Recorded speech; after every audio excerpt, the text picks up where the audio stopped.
just kidding.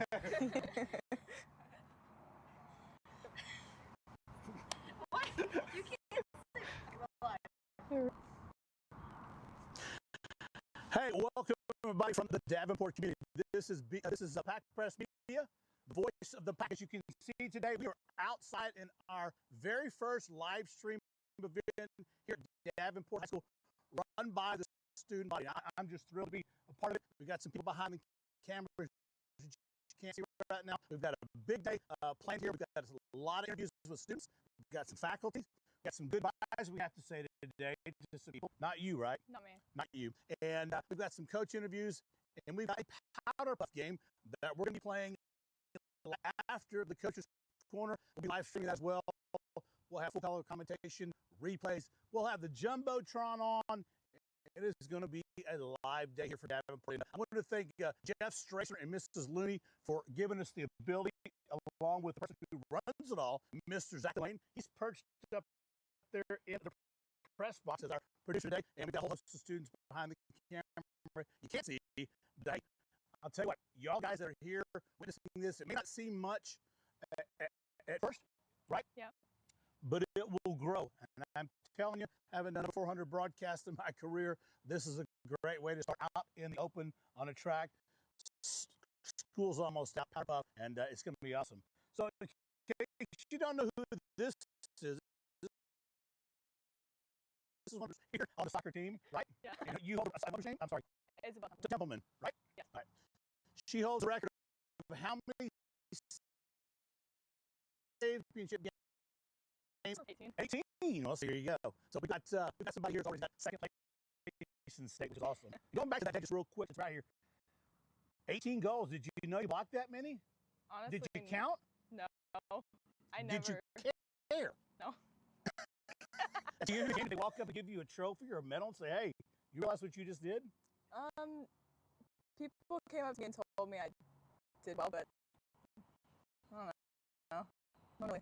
Nothing. No. And when did you find out that you had a record? What stage of the championship soccer game? We were at Chipotle, and I was ordering my favorite meal from Chipotle. I was really excited to get it, and Coach Richards tapped my shoulder. He was like, "Hey, Isabel, you just broke a record, 18 saves." And I was like, "What?" Yeah. I'll take some sauce with those beans of pico de gallo, right? Just kind of went through your day and you think about it. Well, that's awesome. We got a lot of things here going on at Davenport High School. It seems like every day or week since cross country, volleyball, football, basketball, all the way through, we're hanging banners and making trophies, making it happen. And there's going to be a time of that you need to tune in for. But y'all are always been around here somewhere. It's awesome. Good feeling, right? Yeah. Good feeling. Well, with that, we're going to have an interview coming up with Mr. Coach Zimmer from the Coach's Corner. He'll be next. So we'll break right now and go to that for a brief break. And then we'll continue the program out here in the beautiful Wolf Den, as they call it, BTP back to back. We'll be right back. You ready? All right, welcome to Pack Press Media, the voice of the Pack. I'm here with Coach Z. And new topic, we haven't covered this yet, but we're going to have a live stream show to cover some of the things that happened this year during our live stream, which is you're seeing now.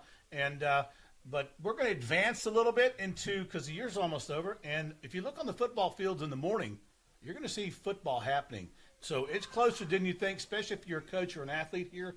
So, Coach Z, let's talk a little bit about a forecast of what maybe your season might look like and maybe some of the people in your way. But I think it looks pretty good this year. Yeah, we're excited. You know, we had a lot of seniors that graduated last year. Of course, they're moving on to bigger and better things. But we have a lot of kids that are working really hard right now in the off season. We've been going at it every morning, like you said. We've got our spring football practices going on pretty much every Monday through Thursday. And, you know, every year you just kind of keep rebuilding, right? So we have 4 returning offensive starters from last year's team. Okay. We have 5 returning defensive starters from last year's team. So a lot of seniors moved on. But the good thing is, you know, we say that starters left, but we had a lot of guys that played a lot of important reps and important plays from last year. So it's not like they don't have any experience. And so again, we're excited about this young group coming in, and they got after it yesterday in the lift-a-thon. We broke the record in bench press. Luke Lindley, then Caden Scott broke the squat record over 600 pounds, and then 305 pounds, Hayden Turner in the power clean. So our guys just keep buying in, getting stronger, getting faster, and they're putting themselves in a really good spot that it gets you excited. Last night, I woke up about 3 o'clock in the morning, and I couldn't go back to sleep. So that means football's around the corner. My mind was just spinning like, all right, who's going to replace this guy? Who's going to replace that guy? Who's doing that? Plays, thinking about plays, and then all of a sudden my alarm is going off at 5 in the morning, and it's all good, though. We're right back at it doing football. And you've already been up for a couple hours. Yes, sir. I have that problem, too, but not for something completely different. But, yeah. So when you brought up a great point. You know, you see a lot of times Dade Camo Magazine, 4 and 5 defensive returners, offensive returners. It's across the state, and it's been happening for how many years. But you brought up a good point. You have people, just because they're seniors leaving, right? That doesn't mean the other guys who are juniors or sophomores are getting a bunch of reps. So it's kind of I've always looked at that over the years as kind of a misnomer. Yeah, the seniors leaving, but it may not even been a starter. You don't know. You know, that's a huge point. Right. Yeah, we had a lot of guys that, like I said, rotate in. We had a guy, starter get hurt, and they play the whole game. And fortunately, we were ahead by a lot of games where it's kind of out of hand. So they played the whole second half and got good varsity reps. A lot of people think we're inexperienced, and all the outside people, all the media is like, "What are y'all gonna do? You're losing so many seniors of a class that's been from the state semifinals to undefeated district champs last year, and it was a very good class.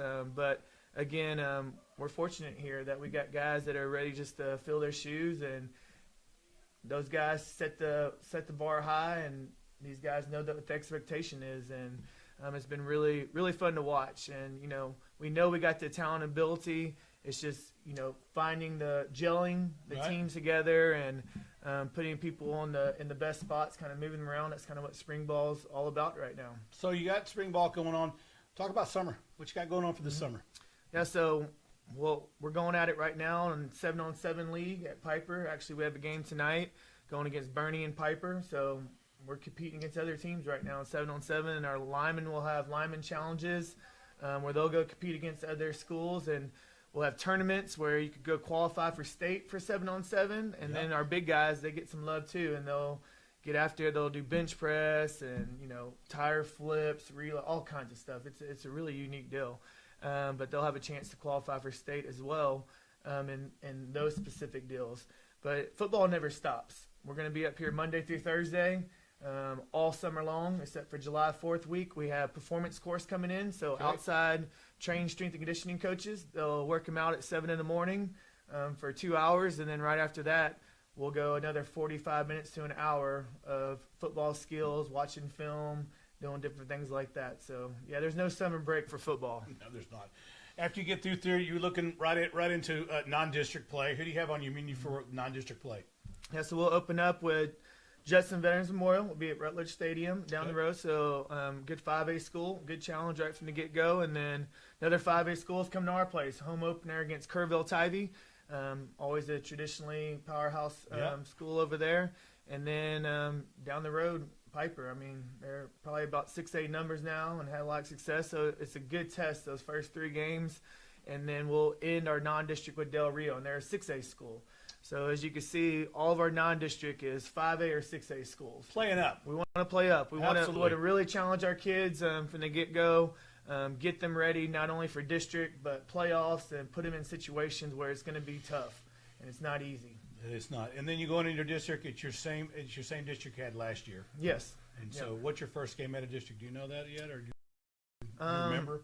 First game out of district is kind of got me stumped. I forgot to. You home away. You flip. But is it Fredericksburg? Yeah, I don't. It doesn't matter. Yeah, it's the same team. Fredericksburg, Canyon Lake. Yeah, it's the regulars. Got Uvalde, Somerset, San Antonio, Kennedy. Yeah. So that is awesome. Yeah. Man, football's around the corner. I can't believe it. Sitting next to him, telling me all these things, and I've kind of been out of the loop for a while. But I'm fired up about it. And when I saw those kids working, out there on the field yesterday morning or a week ago, I was like, yes, football. Yeah, it's back. So good deal. Anything else for next year? No, I mean, we just, we're returning some really valuable players. Offensive side, Barrett Fallon's been starting for 2 years and has had over almost 2,000 yards last year and the year before, over 2,000 yards. So he'll be in the backfield again. And Caden Scott has really come on, an outside receiver, returning starter. And you're going to see our line with some big old boys. We're excited about our O-line. We got Wesley Williams and Luke Lindley. I don't know if you see him walking down the hallway, but they're about 6'5" and I have 300 Wesley in my pounds. class, and I've gave him a nickname, but we're not going to say it here. He's but acting right?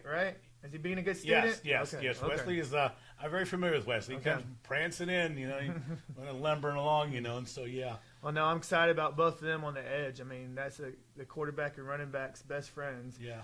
And Luke Gaston, he's coming back, played some offensive line and defensive line. He'll be a junior.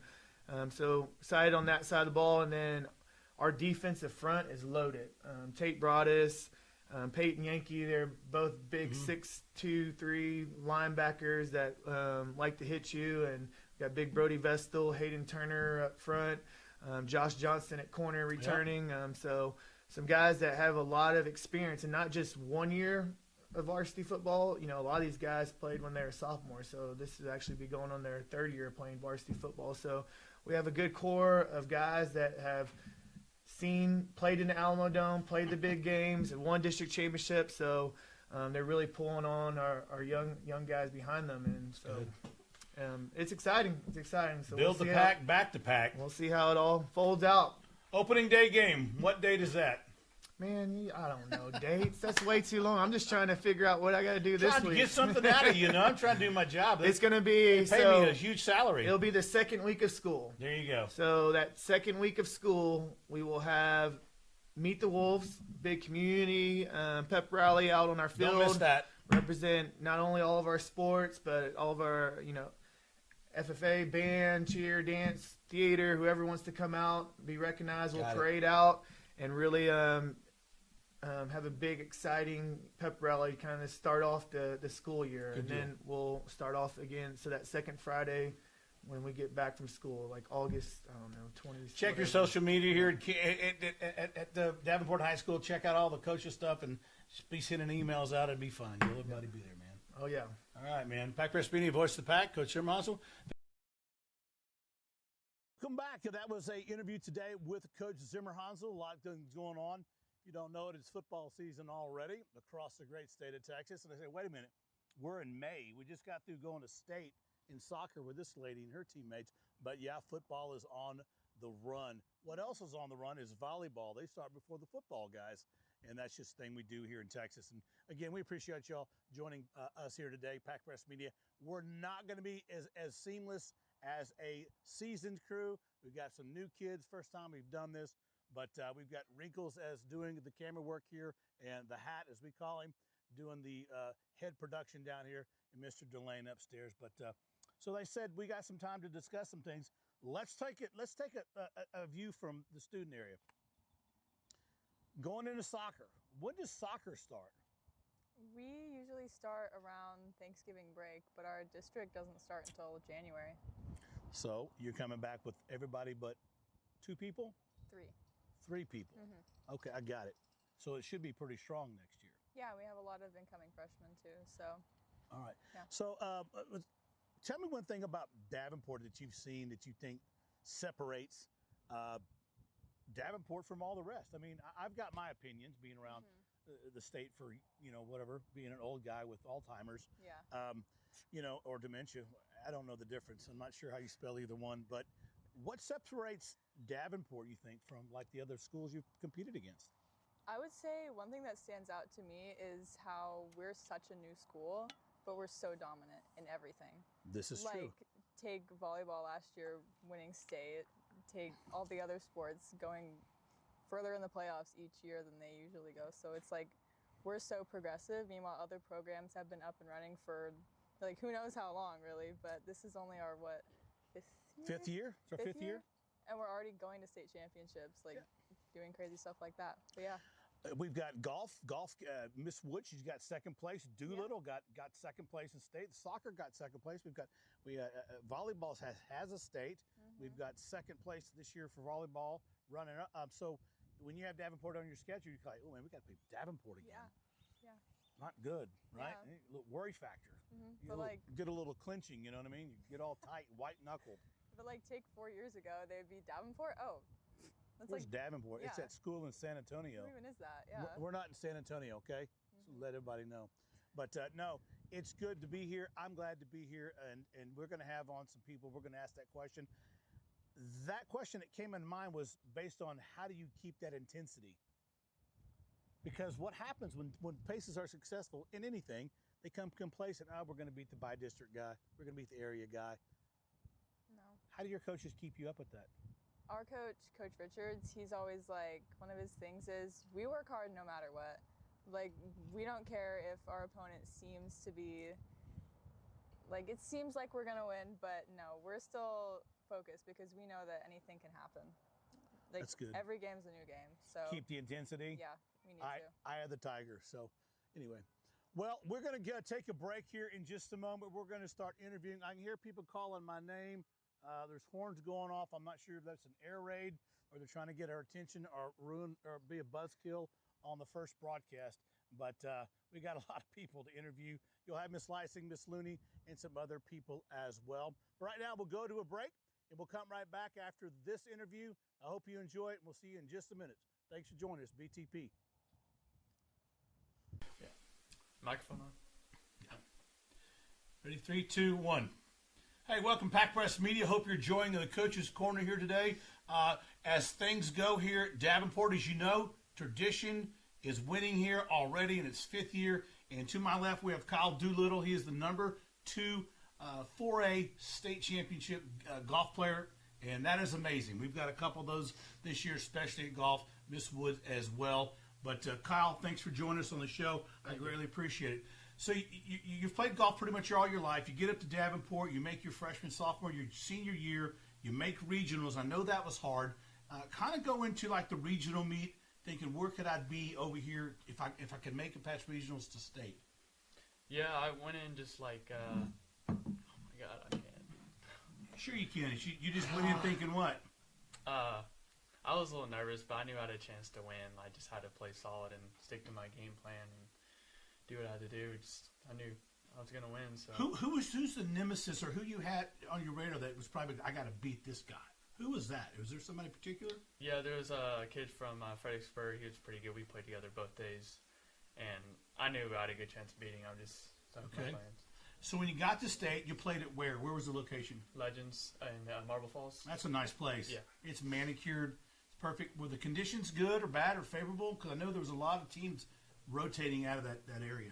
Yeah, I mean, the weather wasn't that great. We started late both days. Just with the weather, the rain, it was just miserable. Windy? But, yeah, a little bit. Windy rain? Yeah. So you're going into day one. Did you get to play 36? Or do you have to do like the 5A and 6A schools and just play 18? We, I think 4A and 1A, we got 36 holes in, so we were pretty lucky to get that. Is that better towards your game, a longer tournament or a shorter tournament? Longer is definitely better because, like, if you have a bad round, you can always bounce back. And, like, I've shot 2 over the first round. I was like, I need to get something going and have a chance to win. And I ended up shooting 100, finished second. So you go into the last your day, and you're on the board, and you got on the board. Are you trying to catch somebody, or you're already there? I was a couple shots down. I mean, I kind of ran out of holes. I just kind of stuck to my game plan, but I just didn't really get it done. So when you're playing golf, if I understood this, we talked a little beforehand. You're more of like I'm going to use Roy McIlroy recently of the Masters. You know, he was a focused guy. He kept in his own bubble. He focused. Jachambeau, he liked the crowd. What kind of golf are you on the course? I kind of like playing under pressure. I like when the crowd's around me. So you feed off that vibe. Yeah. Some players do. Some players don't in any sport, but you're that guy. Yeah, I love the pressure. So kind of go through a couple of holes where you were during that day, like, first, second, third, fourth, fifth, and tell us what your process was. You're thinking. Yeah, I got off to a pretty good start. I made par on the first hole, should have made birdie, and then I made a birdie on 8, and I made a birdie on 10. I was kind of jumping up the leaderboard. I was like a couple shots back, and then I was like, all right, I need to get going here, and then I kind of took a bit nerve on 14, and I birdied the next hole, so I was like 2 shots off the lead. and then I just kind of didn't really get it going on the front nine. But you know, it is what it was. And when you're getting on the board and you're finally making the turn, does coach keep you abreast of where you're at and where everybody else is at? Is that allowed at a state tournament? yeah, he was. He just kind of kept me calm and kind of tried to keep me in the moment. And so you finally figured out, hey, you know, I'm in the top, I don't know, 3, right? At that point, what's the turning point? You go, man, I got a chance. Where was that? Yeah, that was like kind of towards the front nine. I was like, I got to at least get 2 more birdies to have a chance. But yeah. And that's a hard course.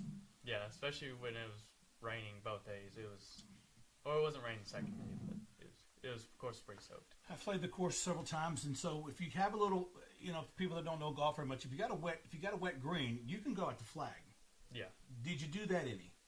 Yeah, the greens kind of dried up a little bit, but I mean they stuck pretty well. Did they? Yeah. That's good. So when you're 50, say you're 100 yards out, what's your choice? Now, if you're not in the sand, you're in the fairway.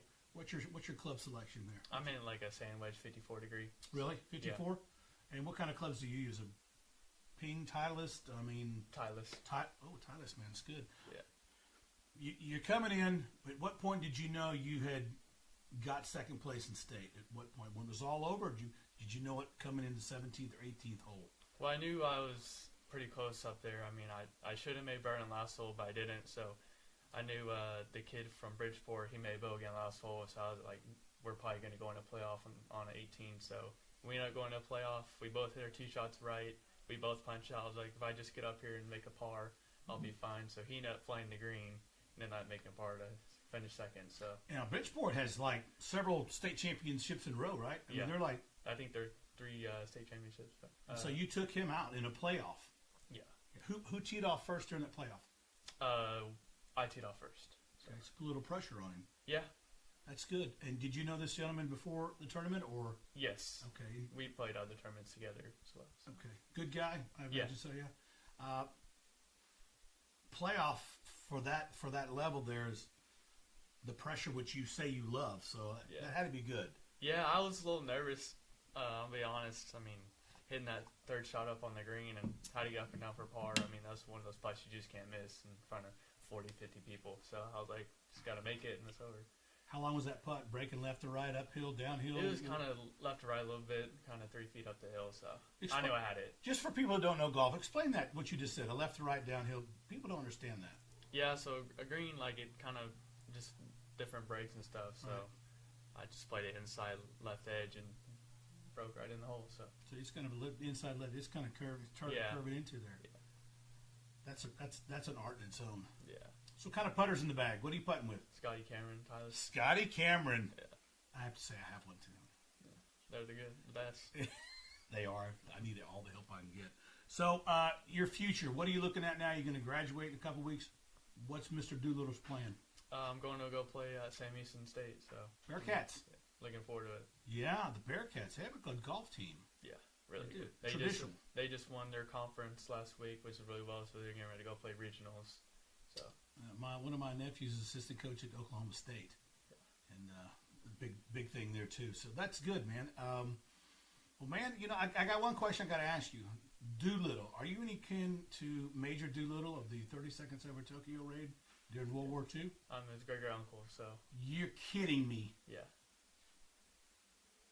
that's my great uncle. No way. Yeah, I was thinking, are you kidding? Wow, really? Yeah. I've been in the B-25 that he flew in. Really? Yes. Awesome. Yeah, a lot of people know who he is, but I mean. Oh, I do. Yeah. Really? Yeah. Can I touch you? I didn't know. Off camera, I'm going to talk to you about that.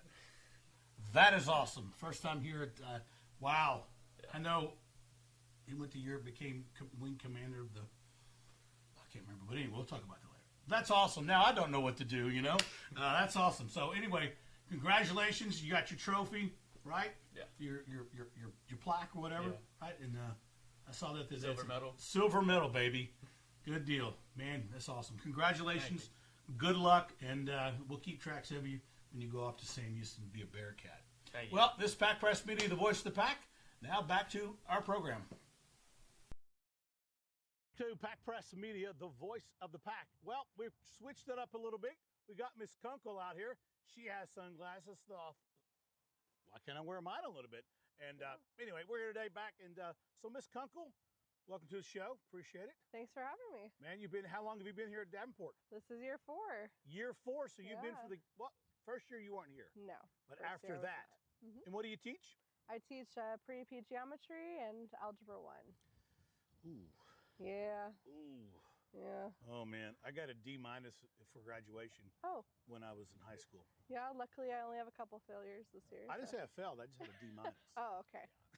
Then we're better on that. Yeah. So you do multiple things here. Your latest escapade, right, Yeah. was what? Tell us about it. That was so cool. Yeah, we hosted a military connected night here at Davenport where we invited almost 700 students from 700. from our feeder pattern. Only about 500 showed up though, so it was a failure for sure. No, it was really good, and everybody seemed to enjoy it, and there's a lot of community that was able to be built, and it was really cool. So it was really for the cool. military kids, families, Yes, right? yes. What was the name of that? So we called it the Wolfpack Military Dinner. Man, that is awesome. Awesome. Yeah. And some of the other things you've done here for Davenport include, I know you got it several, so I'm going to let you run with that. Yeah, I actually just took some students to the Student Leadership Summit for the district. That's something that I've done pretty much every year. And then I also coached some UIL activities, so any of the math ones, and I even did science this year. Gee, Yeah. is there anything you do not do?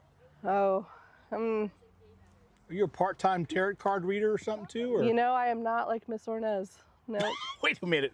Miss who? Yeah, Miss Ornez. Miss Ornez? Yeah, she does tarot cards. I was joking. Oh no, like we have staff who do it. Really? Yeah. I'm all She freaked did it out. at prom. Yeah. Did y'all know that? Yes. Oh my. I got my fortune read too. Get out of here. I was Yeah. totally kidding. No.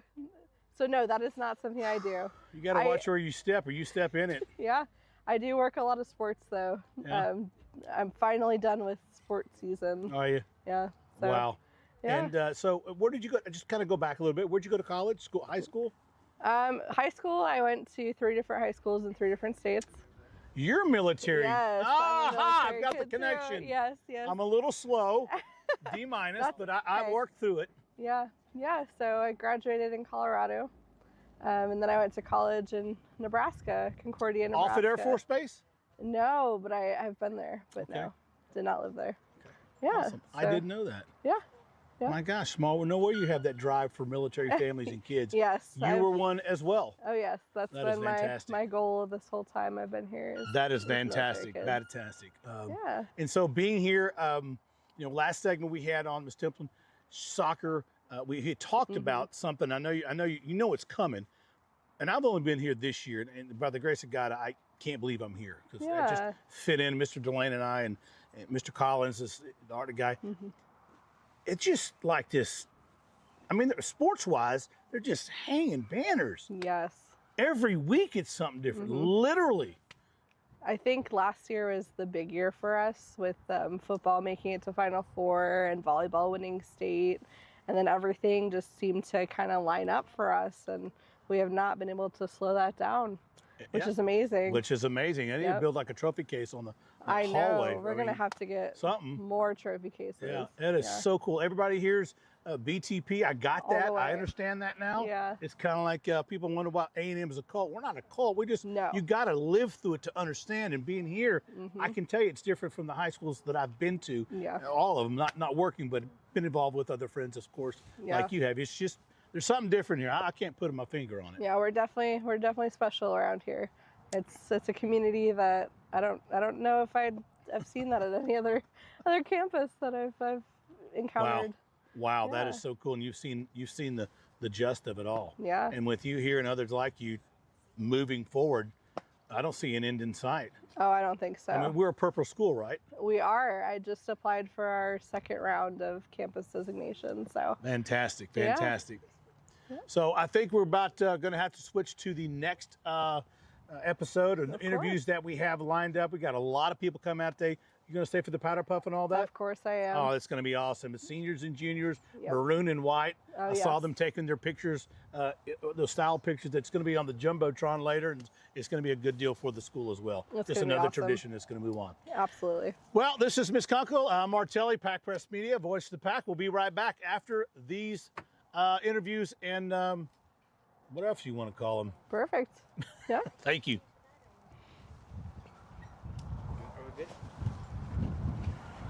Man, you see a lot here. Yeah. Holy Toledo. Yeah. You got us? Ready? All right, here we go. Hey, welcome back. It's Pack Press Media, Voice of the Pack. Great bunch of interviews lined up today. Powderpuff game going on. Excitement's in the air. So much activities. Fans are packed.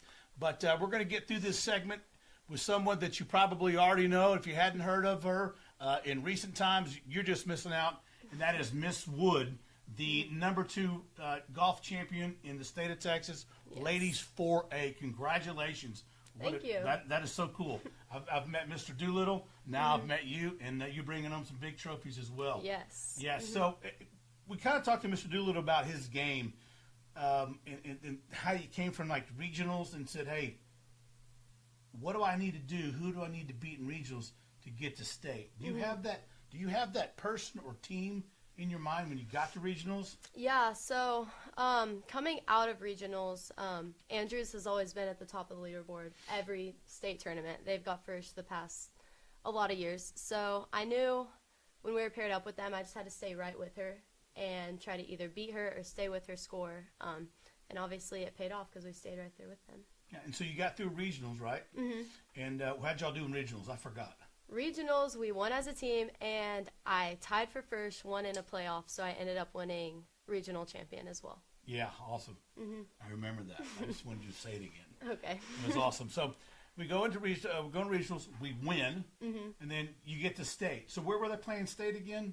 At Lake LBJ Legends Golf Course. That's a nice golf course. Yes, I've very talked- good condition. Very good condition. I talked to Mr. Doolittle about it. I told him I'd played there a few times. And so were the conditions bad for you as it was Mr. Doolittle? Or I know for them, they went through some delays and rain. Ours was more of just windy. It was more windy at regionals, so we had got used to playing in those conditions, and we kind of used it to our advantage, being able to see what the wind was doing for us. so going to state, you're looking at Andrews, right? Yes. Right. Anybody else? I mean, not really. Like, you never know how good teams are going to be.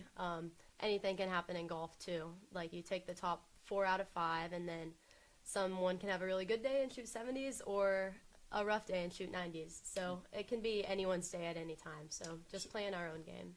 Who you paired with? We were paired with Andrews, and I don't know the other one. That's all right. But It was the top 3 schools. But you're paired with that, so it's a lot of pressure as you're going through the day. 18 Yeah. holes or 36, or what are you looking at? So 18 the first day and 18 the second day. It is a little bit of pressure, like, because you see the leaderboard at all times. You do digital scoring. So as soon as you enter that score, you'll see where you're at on the leaderboard after that. And everyone, you can see where you're at team-wise, individual-wise. So it is a good amount of pressure if you're checking that. Players play different. It affects them. Things affect them. Pressure affects you. Crowd, weather. What is your game? Do you get energy off the crowd, or do you like to be like a golf savant and you just stick to your game and close in? I really try my best not to let the crowd affect me, but when you're coming in on 18, there's like picnic tables, there's the clubhouse right there. There's probably 50 people waiting for you to come in. And how golf works is the person who shot the best score, they will tee off last. So I was the last person to tee off. And there's like probably 50 or 60 people just up by the green, clapping, cheering, and it's obviously dead silent while you're hitting the shot. So it does bring the nerves into play a little bit more. So when you're focused on the game, do you try to keep to yourself? For the most part, yeah. I try to keep to myself, but also not really change anything. Like, if I was talkative in the beginning of the round, the crowd there isn't really going to change anything. Like, talking with your playing partners, and same thing when I'm talking to Coach Johnston and my dad, Coach Woods.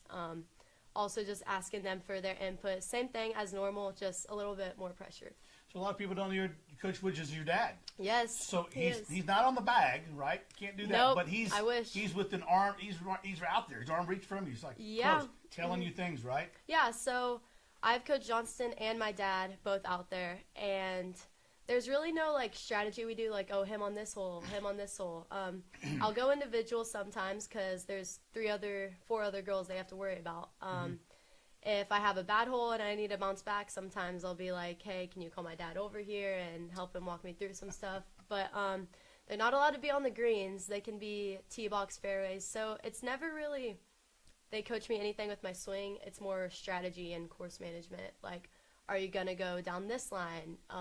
It's 30 yards, but it's into the wind. Are you going to play it 37, 40? So stuff like that. What a dream, have your dad the whole time, you know, and then you get to stay. You're getting second place of all the golfers. That's got to be awesome. Yeah, it was really cool. It was a great way to end senior year and just a great experience overall. Oh my God, it's so thrilling for you guys, like Mr. Doolittle yourself, and wow, you know, wow. So, what do you carry in the bag as far as putter? What's your putter? I have the Spider putter personally with a super stroke grip on it. I had a Scotty, but long story, had to give that back, and I ended up getting a Spider putter, and I love that putter. Awesome. What kind of sticks you swing? I have the XL launchers, so I really like those. I've gone through a lot of different clubs in the past, 6 months. I tried one length clubs, I tried more blade-like stiff shaft, and then I finally found the ones I like. So. Kind of a mid flex? Yeah. It's kind of right on line of a steel shaft, so it is technically steel, but it's still like women's steel shaft, right. So yeah. Good. Favorite ball? Titleist. Pro V1? Of course. Can't go wrong with it. Yeah, it's a good ball. I'm not going to argue with you there. You know, getting your equipment, what is your best club? What's your favorite club to hit? If you had to choose one, just one. I know golf depends on the day. I understand. Yeah. I know golf is a varied game. We all do, right? But, you know, everybody has that. If I had to have one club to go around So my favorite club to hit well is obviously my driver. But reliability, I'm leaning towards like a 7-iron. That is me too. 7-iron's my money club, definitely. Yeah, my 7's mine as well. I've been putting with my 7 a few times. Well, that's good. So, man, your future. Tell us about that a little bit. So I am committed to play golf at UT Dallas on scholarship there. And I'm really looking forward to it. It is different from high school, though. There's a lot, like the yardage is a lot further. Tournaments obviously more competitive. We get to go to Hawaii, so there's a lot of Come on, man. Yep, but I'm super excited for that, and I'm still staying close. Exactly. Do you need somebody like to chaperone or anything? I might have to. Yeah. Could carry your luggage for you. Perfect. Can I be your caddy? They don't have one in college. I wish. But we don't have any. Maybe we'll get you sponsored by this valuable men's cologne, or one of our impromptu sponsors. I'm not sure what that smells like. I took that from one of my students a while ago because I hope so. Spraying around the room. So I figured we'd have a sponsor today. Are we getting paid? Not yet. In fact, this is the debut of our valuable Paris perfume men's whatever. Might have to try it out. Might have to. So. All right. Well, man, congratulations. I wish I had your big, giant UIL plaque trophy thing. That is awesome. And we'll see about getting your seating area over in Mrs. Granzine's office. I'm ready for it. Put a plaque on the wall there. We'll figure something out. Perfect. Once sat here, Miss Woods. Just retire the whole chair at this point. We retire the whole chair? That's an idea. Yep. All right.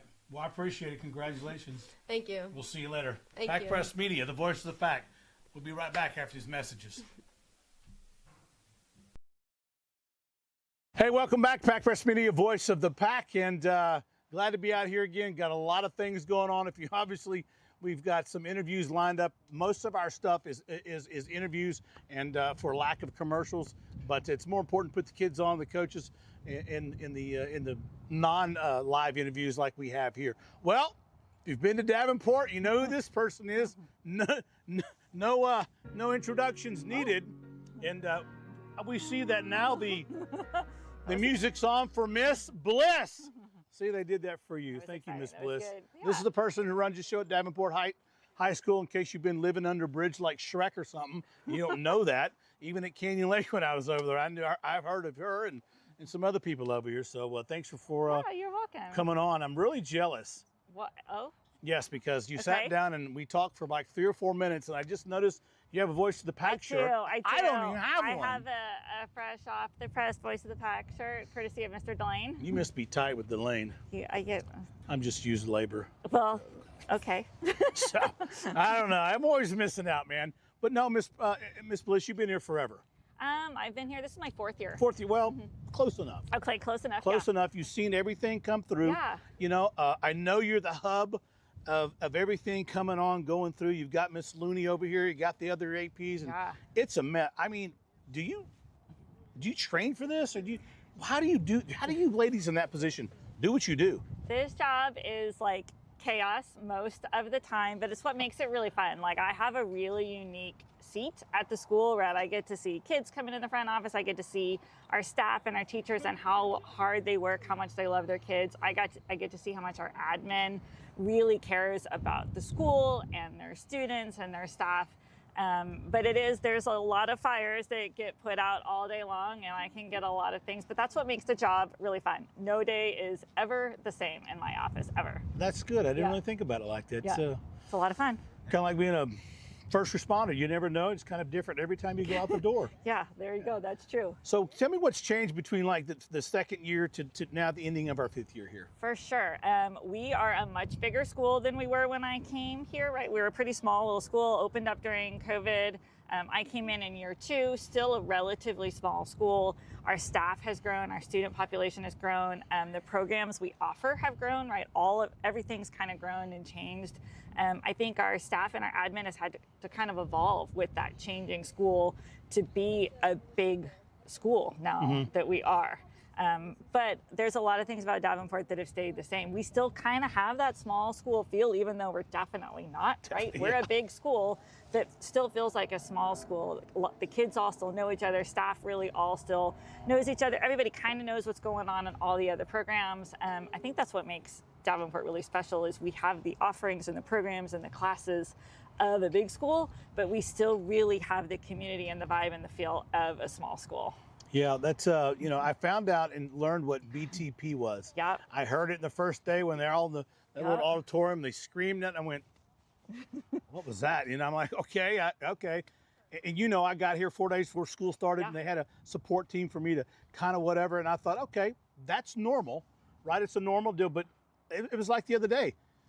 It continued all year to me, so I understand back the pack, build the pack, and all that, and I get it now. And then here we are a week out from school being out, and I don't know how it started or how y'all fostered that, but that kind of developed way back when the school was starting. I think it came from athletics and the Athletic Booster Club. Z and the booster president at the time set that up long before the school even started.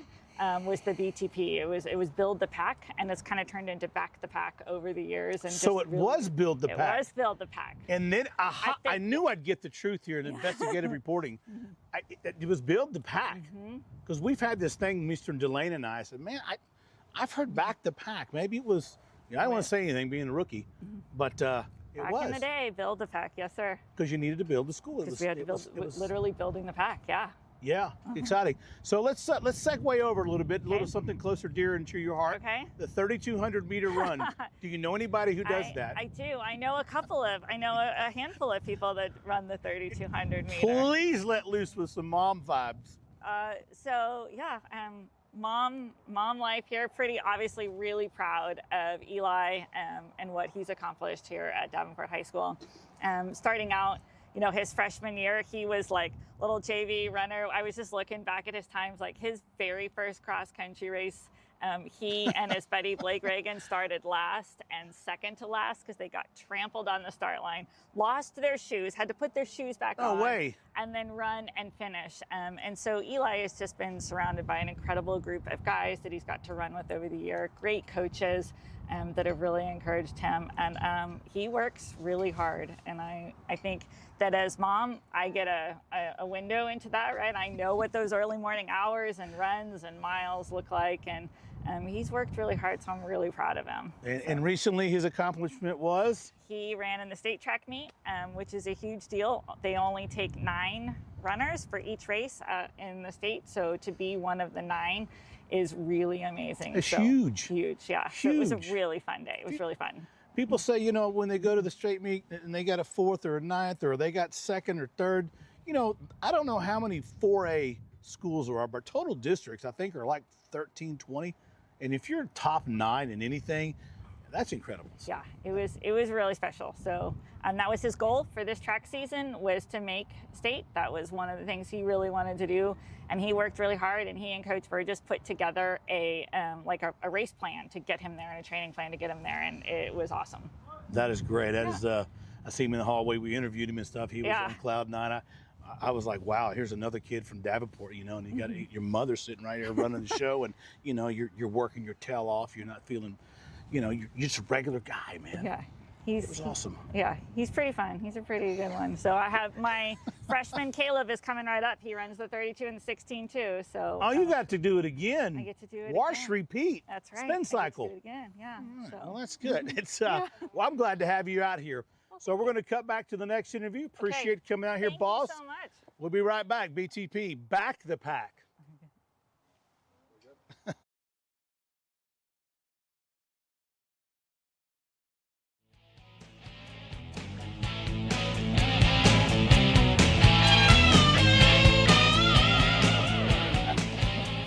Hey, welcome to the second edition of Pack Press Media, the voice of the pack, here with Coach Richards. Soccer, girls, state semifinal game. We got bling, we got action, we got banners to hang. Congratulations on getting to the state game, man. What an achievement here at Davenport.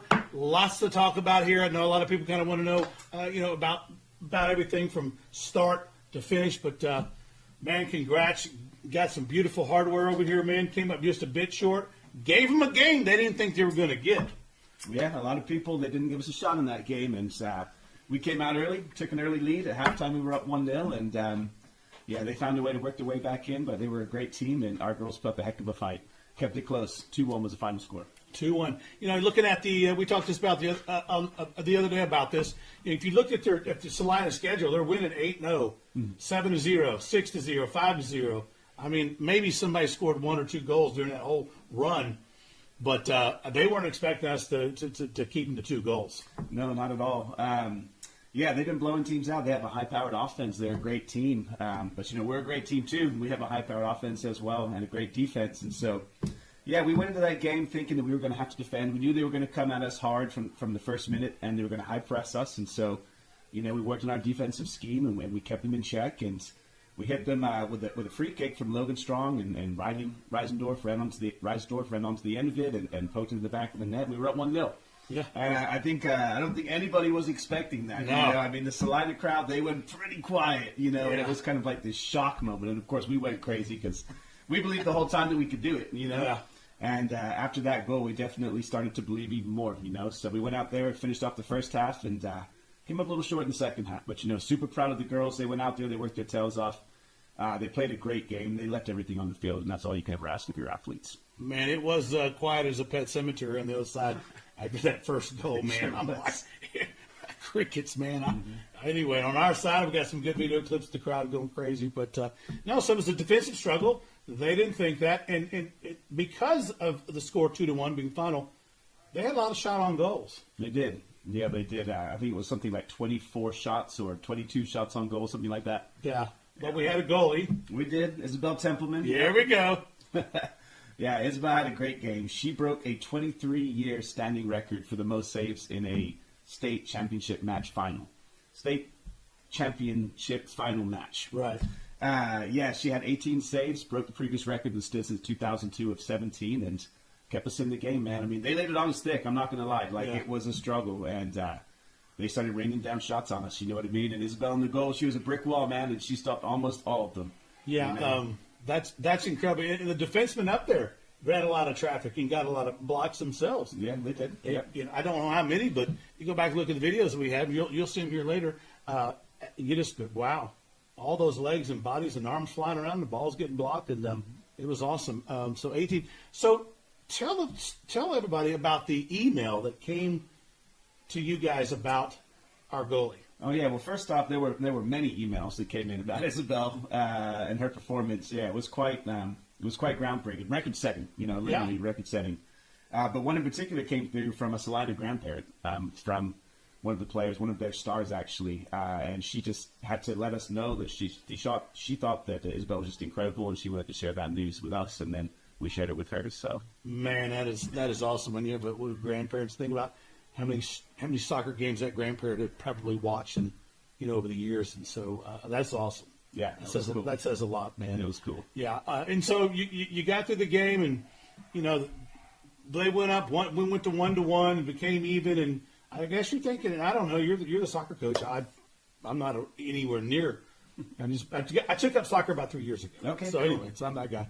But going to 1-1, you're still thinking, hey, you're always in it. You always think you're in it. Yep. But if you could just hold them or get close to right there, maybe get in a shootout or however that works. What's your philosophy on that? Or what were you thinking? Yeah, I mean, when it's a tight game like that, and you're set in the back and you're just defending as hard as you can, one benefit of that is if you allow them to approach your part of the field, it creates space in behind, So really, all you need is that one opportunity. The ball goes over the top, or it goes through, and you get your Riley or your Abby or someone to run onto it. And there's all that space, and it becomes a one-on-one with the keeper.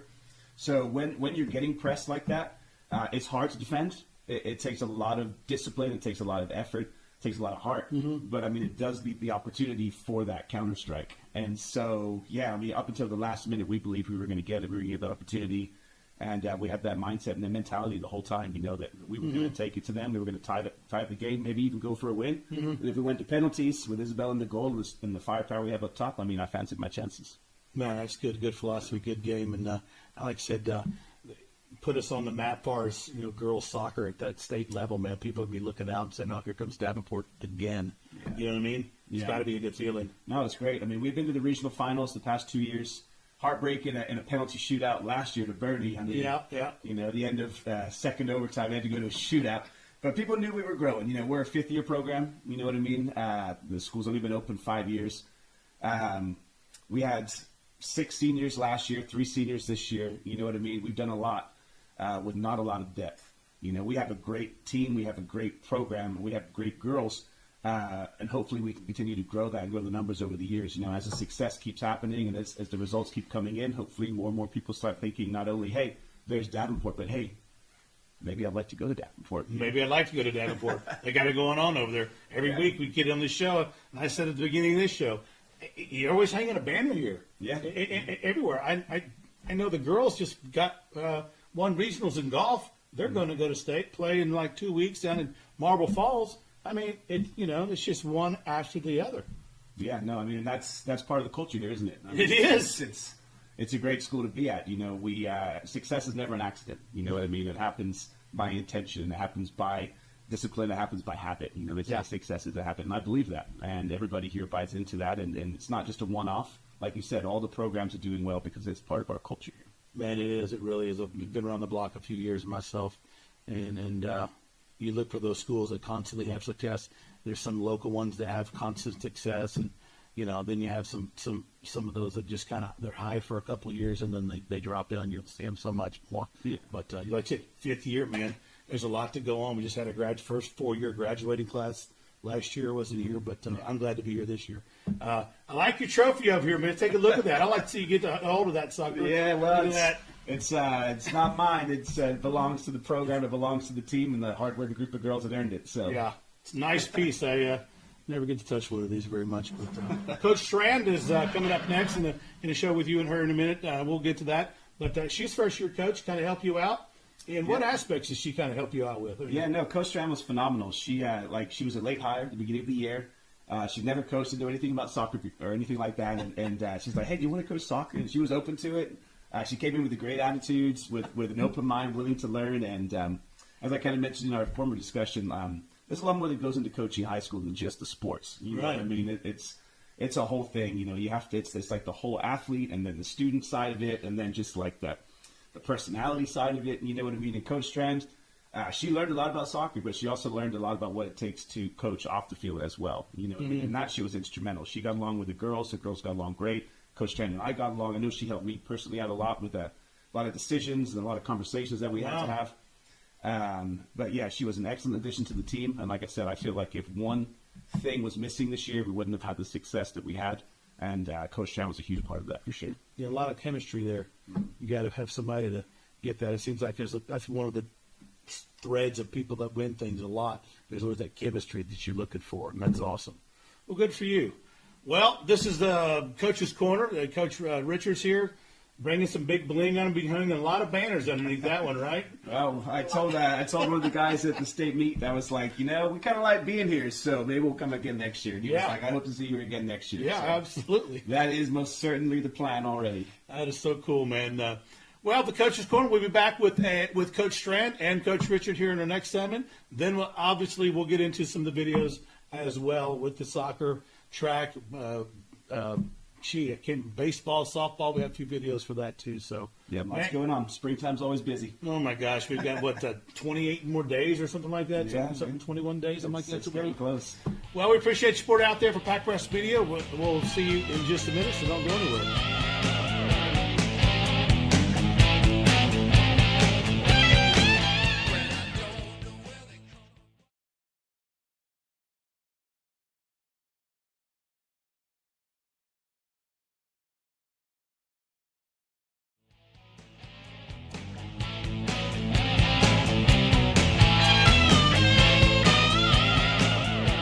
Talk about MVPs again. Isabella, the goalkeeper, right? And she's got a state record, and you said the Salina coaches had said what a great job, right? Yeah, everybody had acknowledged Isabella's contribution, but the email we actually got was from a grandparent. Mm-hmm. Oh, really? Yeah. Tell us about that. Well, TC received it, but just reading the email, it was just basically a fan from Salina or a grandparent from a player on Salina just saying how remarkable it was to watch her play, and just, they were impressed by what she did for our team, and I think that just goes to show, we couldn't have done it without her, period. Wow. So I did not think anybody knew that. Actually, that's cool, man. Somebody like that. And I'm sure they've seen several championships and a lot of soccer in their day, and then for them to respond in email and kind. So, anyway. All right, so that's the championship trophy. Can we take a look at it a little closer? Let's put in some hands here. Look at that sucker. Nice. That's a big trophy, isn't it? Yeah. Can I touch it? Touch it. Make a wish. Yeah. Well, cool. So this year, went through district, went through the non-district schedule, got at the playoffs, and you had said earlier you're ready for Salina. They're the toughest opponent, obviously. It looked like to me they were pretty physical. Yeah, it's definitely a point of difference was their speed to the ball, the physicality on the ball. There were several times in the game. I mean, we lost. When you play defensively like that, you're not necessarily trying to chase down every 50-50 ball, but we definitely, in the ones that we did attempt to, were getting outpaced for sure. And then even when we had the ball, quite often they were so strong that they knocked us off and took possession and then made us chase the game again. So that'll definitely be a point of focus going into next year for sure, making sure that our off season is full of track workouts. So get ready for that, girls. And lots of weight room. Yeah. So some takeaways from the game was kind of where I was going next on that. I know you're losing 2 seniors or 3 seniors. 3 seniors. That's it. And you say you got a new class coming up that's pretty good, right? Yeah. So, I mean, we're going to be back, right? We're always back, obviously. Yeah, we're coming back. Watching another team like yours, what it takes. Some of those girls got a lot of experience out there, right? Yeah, no, for sure. We had 3 seniors last year, 3 seniors this year. So next year we'll have, I believe it's 6 seniors and 7 juniors as the juniors and current sophomores move up. So we will be top heavy next year. We'll have a lot of upperclassmen for the first time since I've been in Davenport. Now we're losing 3, but we're losing 3 very important individuals this year. We're losing Riley, our stud options, and then Logan and Chloe, who are both really strong in the back. So we'll definitely miss those 3 amazing seniors. But thank you, for your contributions over the past few years. And since I've been here, since Coach Strand's been here, it's been a real pleasure to coach you 3. And congratulations on all you've helped us achieve. But yes, we'll be back again next year. That's cool. And so this is your first year here. It is. I didn't know that. I think I said that earlier. But you come down, you get next to Coach here, and you got one of these. Yeah. That's got to be good, right? I mean, it's a great feeling, but, I went into this not knowing anything about soccer or coaching, and I've learned from the best, and I'm going to continue to learn from the best. And so win-win, man. Yeah. Yeah, absolutely. Great guy. We played, King Lake, and we did the filming last year of the playoff game in Piper, and it was a great team last year. And I was thinking, my gosh, they're going to go all the way, make that run too. So very impressive from last year. Man, this year it's just tough. Any final words, man? Anybody, anything you want to spill out? Well, first off, I just want to say thank you to Coach Strand. There's a lot more that goes into coaching, especially high school girls soccer, than just knowing soccer and being a soccer expert, right? There's a lot of personalities. There's a lot of issues that happen, Coach, there's a lot of truth in that. And Coach Strand has been phenomenal, on the pitch with the girls. Yeah, they've really bonded with her, and she's really bonded with them. And so her contributions from the team aspects, go pretty deep. So thank you for everything you've done. Thank you. Keep balancing the chemistry there. Yeah, for sure. Big shout out to Coach Toso and Coach Z as always for their support. Miss Kim in the athletics office, to all of our administration, all of our students, our fans. You want to call them fans? Thank you, fans. Fanatics. Our parents, our booster club, our community, just the whole Wolf Nation came out for us this year, and so a big thank you to everybody that supported Wolves ladies soccer this year. That's cool, man. That's cool. Hey, we'll be back next year again. Start hanging more banners in the cafeteria, putting some trophies in the trophy case, and hey, you never know. It's just 1 year away from the next year, right? As they say. I told one of the officials at the state championship, I said, now we kind of like it here, so I think we'll come back next year. And he said, I hope you do. Media, the voice of the pack out here live in our first live show in Davenport High School history. Another first as we continually roll up first place, second place, third place by district. We're rolling up things around here, winning all the time like cheap carpet in a trailer. I'm telling you, it is on a roll. But listen to me, what we have here on my left is Miss Leihsing, and she is the AP here at Davenport High School. And you've been here since how long? Since it was dirt. Since it was dirt. Since it was dirt. Since yes. Jesus walked on water. That is awesome. So you have it all. I'm not that old. No, but I'm not saying you're that old. I'm just saying like the dirt is old. The dirt is old, yeah. And so we did you do that shovel thing or just the ribbon? I did not. The ribbon thing? Just here during all of the construction.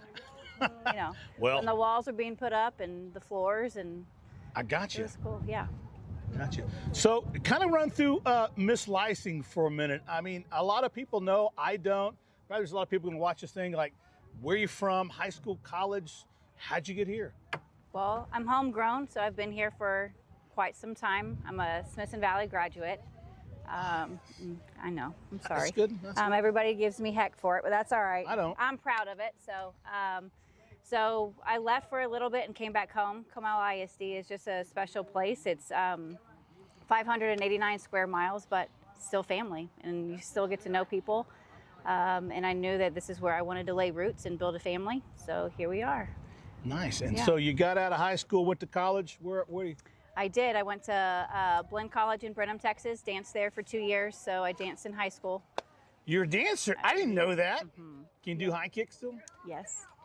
Oof. Yeah, I probably need to stretch and do all that first. But no, I went to Blinn for 2 years and I went to Texas State to finish that. And then I got my bachelor's degree at UTSA and then my master's at UT Tyler. Oh, wow. So you were a Bobcat too? Yeah. Was it Texas State or Southwest? It was Texas State. I'm a Southwest guy. You're old. It's okay. I am not old.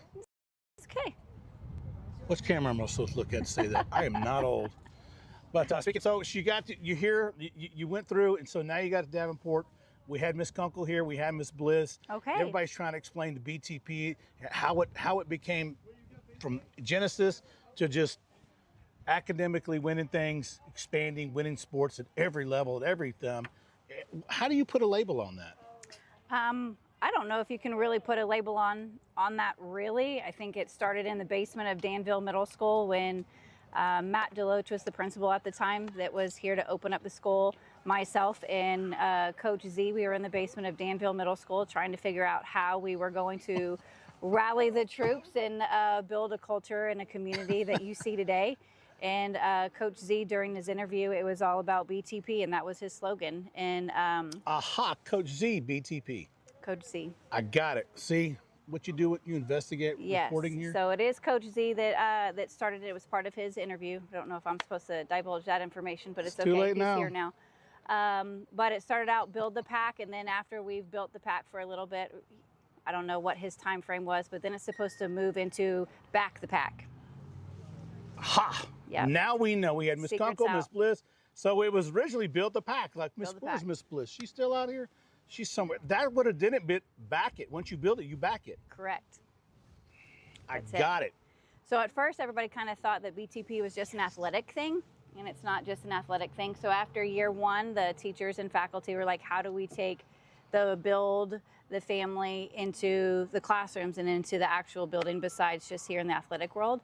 And they rallied together and said, building family, taking care of each other, and pursuing excellence. And that's where we kicked it off. I get BTP after being here for a semester. Good. I've heard it from the other side. It's a real thing. It is. I know I'm going to say this 4 or 5 more times during this course of it, but it is. Mm-hmm. It's like, I get it now. You got to be in it. Mm-hmm. All in.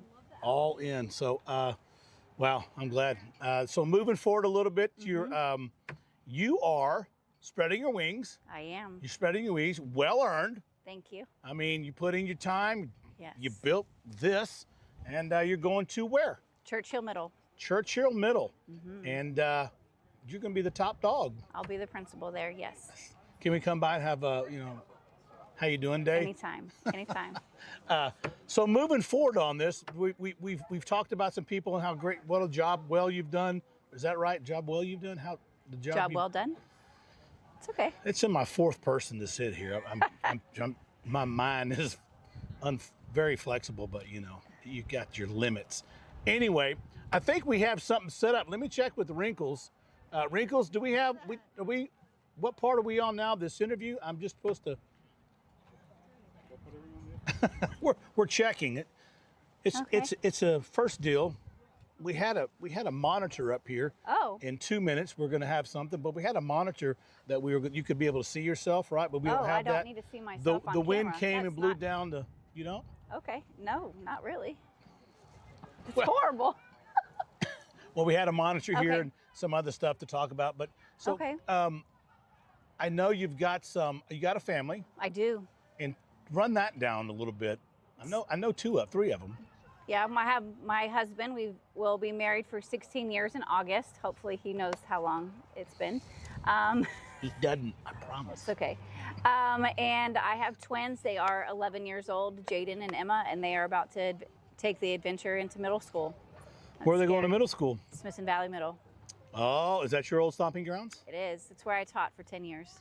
That's where you were 10 years. Mm-hmm. English. English, very good. Well, you said that earlier, and Okay. I'm very receptive. I Very don't good. remember everything, but Good memory. I did. But I remember my wife's anniversary. Okay, that's good. Well, Anyway, well, that's good. So they're going to be there. You're going to be not too far down the street. Is that move to Churchill? And it's just an additional 14 minutes, so it's not too it's bad. nothing. I still pass by here every day, so oh my gosh, I can that's stop good. by. Well, you can stop anytime. We'll have a parking spot out there for you with your name okay. on it. I do have a parking You spot. do? I do. I just didn't paint it. Who's going to get it when you leave?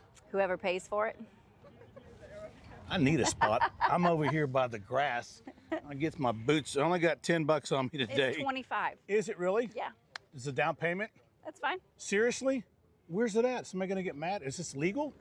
No, you have to pay Miss Reinhardt. Oh, Miss wow. Reinhardt takes care Well, of all that. before we do all that, we got a special thing lined up for you over here on the Jumbotron. Oh, Lord. If you can take a look back over Okay. here, we've got something going on, courtesy of Mr. Zach Delane, right? Okay. And I'm not sure what it is, but any moment it should go in into some kind of play mode. I'm not sure, but here it is. And we have some of these.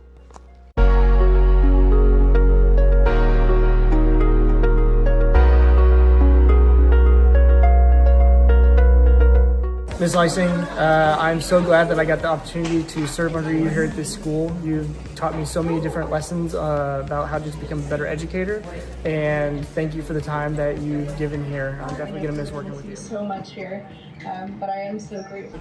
Hey, it's Kunky. I wish you the best of luck at Churchill Middle School next year. I know we're going to miss you so much here, but I am so grateful to have known you and to have you as one of our leaders. Thank you for taking a chance on me 4 years ago. I will continue to make you proud. Love you. Hey, Miss Leihsing, I'm so excited for you. You're awesome. If you don't know it, you're awesome. What is it? Oh yeah, you're the awesome sauce. Love you. I hope Churchill understands how great they've got it. And you know what? I can't wait until you're the principal here one day.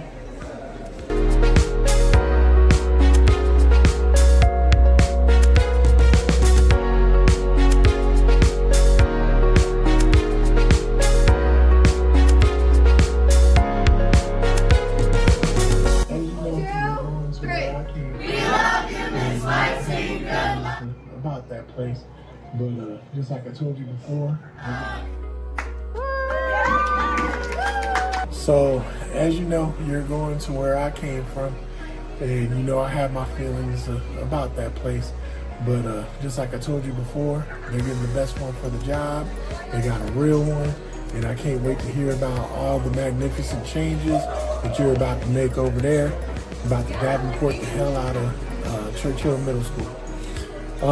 We're definitely going to miss you here, though. I don't think whoever tries to fill your shoes is going to be as successful and great as you were, because not only did you care about the kids, but you held all of us teachers accountable and made sure that we were giving the kids the best education we could possibly give them. You'll always be remembered. Thanks for the advice. I wish you luck. Have a good one. Do for us, we really appreciate it. Miss Leihsing, we love you and we're going to miss you, and we know you're going to do great things. We thank you for everything that you have done, and we're going to miss your smile and just your personality. Thank you for everything you do for us. We really appreciate it. We love you, Miss Leihsing. Love you. Miss Leihsing, we are so excited for you. Thank you for all you've done for us here at Davenport, and we wish you the best of luck. Miss Leihsing, we'll miss you! Miss Leihsing, congratulations and good luck on your next adventure inside of Comau ISD. Appreciate all the help, appreciate all the advice, appreciate all the support over the last 5 years. Good luck, and BTP for life. Miss Leihsing, we want to wish you the best of luck at Churchill. I always remember you were the very first face that greeted me with such a warm, friendly smile, and you made me feel so much at ease. You will be so missed. Good luck in your new assignment. Have a good one. BTP, bye-bye. To work here at Davenport under you, I've learned a lot. Also learned a lot about what it is to have school spirit here, what BTP means, and the legacy that you left here will continue long, long after you're gone, and hopefully we'll see you back here as maybe principal or the next principal at Davenport High School. Good luck over at Churchill. We're getting a wonderful principal, and we're losing a great asset here at Davenport. Good luck. Miss Leihsing, it is very sad that you're leaving, but you're going to have a bigger, better opportunity. But I just want to say that I love you very much, and I'm going to miss you. But I'm always going to miss you, girl. Don't worry, girl. I got you. You have been a very big help to my life with everything that I've gone through and everything, and you're a very special person to me. So you better stay in touch with me, and you better come visit me too, or I will. I know that you are going to have. I love you. I'm so excited for your new Congratulations as your new role as being principal. I am so incredibly proud of you, as hard as it is to say goodbye and think about starting next year without you. I know that you are going to have such a success, and I'm so excited for your new chapter. Your leadership, kindness, and dedication is going to be greatly missed here at Davenport, but it's going to be such a gift to your new middle school. So proud of you. Congratulations again. Love you. Miss you. BTP. Leihsing, we're so sad to see you go, but Churchill's going to have the best principal ever, and we can't wait to hear all the great things that you do. The opportunities that you gave us. Hey, Ms. Leihsing, welcome, or goodbye, from Ms. Rojos' English 2 class. Thank you for all the opportunities that you gave us throughout your years here at Davenport. We're so sorry to see you go, but we know that Churchill is receiving a great and exceptional leader. So on behalf of all of us, 1, 2, 3, BTP! We got you back. We'll miss you, BTP! Congratulations on your new job. We'll miss you. Bye! Hey, Christy. Kristen. I just wanted to tell you best of luck. There's really not words that I could describe to explain to you what you've meant to me since I've been here at Davenport. You have been a huge part of my life and my experience here, and I'm going to miss you deeply, but I know that you're going to kick butt, and I wish you all the luck in the world and all the love, and just know that I always have your back no matter where you are. Miss Leihsing, it's Mr. Delane. What is there to say about you? I don't think words can really put how much you've meant to me this first year of teaching, first year out of college, first, I don't know, big boy job, as a lot of people say. I remember my interview on Zoom, logging off and being like, man, I feel like that didn't go well. And then I got the call from you the day after saying, we love you and we want you to be part of our family. And that is the moment that I knew I wanted to be here. I wanted to be not just a teacher, but just part of the family. And I've felt that for the BTP spirit from you and the trust that you put in me, from my interview, from hiring me, from bringing me here. I know that God's got a plan for everything, and I know He had a plan for me coming here, and He has a plan for you. And I'm so excited for you in this new opportunity.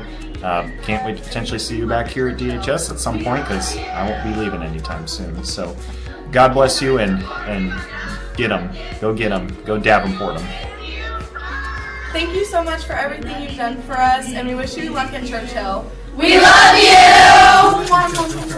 Thank you for supporting our Davenport dance teams. We will miss you. Bye! We love you, Miss Leihsing. We'll miss you. Hey, Miss Leihsing's Coach Illustrata.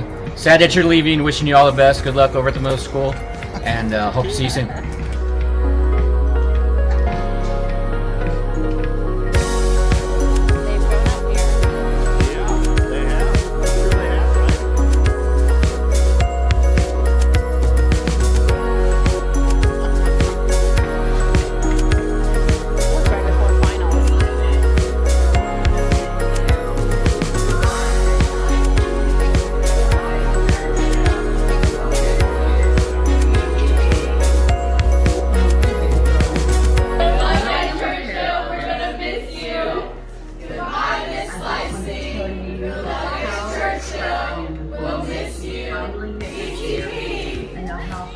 Hey baby girl, I'm really unprepared for this, but I just wanted to tell you how proud I am of you that you finally have your chair. I know how hard you've worked for it and the obstacles you've had to overcome to get it. And I'm beaming. I'm so proud of you. At the same time, my heart's breaking because to me, you're synonymous with Davenport, and you're the heart and soul of this school. And I still remember the day that you said you got the position here when they were building it. And it's just, I've really cherished and enjoyed the time that I've been here, and knowing you're here, I get to see you. Sometimes I don't, but at least I know you're in the building. And it's just gonna be really hard not seeing you every day. I love you so much, and I know I'm a totally different perspective from everybody else here, but you're my heart, and I know you're just gonna be right down 35, but I'm very proud of you, and I love you with all my heart.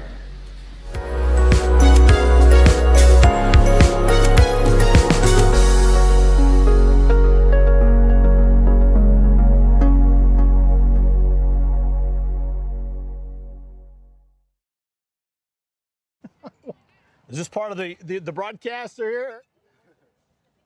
Oh, just the video? I don't know. We're on this camera, right? We're on this one. We just got it backing up and ready. Well, I appreciate it. It's a lot of people I think, got behind the wheel there and made it kind of a secret deal. I didn't even know they were doing that until yesterday. Okay. That's how in tune they keep me around here. But anyway. Well, I appreciate it. Thank you very much. So the heart and soul of moving on. Mm-hmm. Well, anyway, we're going to skip off to our next segment in about, I don't know, 30 seconds or so. Thank you for allowing me to be here.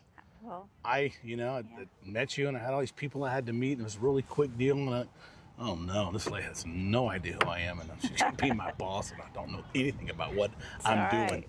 So it's BTP. BTP, I know it. With that said, we'll be right back, right? Are we cutting off here or what are we doing? We've got a lot of people showing up for the Powderpuff game.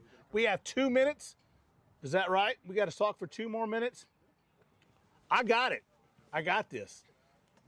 What did your husband say? 2 more minutes? Okay, yes. I want to know what your husband said. I was going to, because my wife would ask questions Okay. until I'd have to take a vacation. What did your husband say? About? You moving like you're the heart and soul, like boom. He says you'll be back. Hey, pretty much spoken like a true husband. You'll be back. You'll see right through that iceberg. So, not going anywhere. Young, right? Know everybody? Yep. But no, seriously, thanks for getting me on board. I know it probably all wasn't in your hands, but like I said, when we were sitting here talking a while ago about how things just kind of roll out, I was literally done again. I'm like, I'm done. And God has a way. He does. And what can I say? I'm here and we're Enjoy the on. ride. Yeah, right? Yep. Right. Soak it up. Well, hey, we're going to cut it short. And where's my camera guy? This is a live deal. We're going to cut this one short. We're going to the next commercial. We got to do some things. She's got to get where she's got to get. And tell him to cue one up as Wrinkles gets things together with the hat.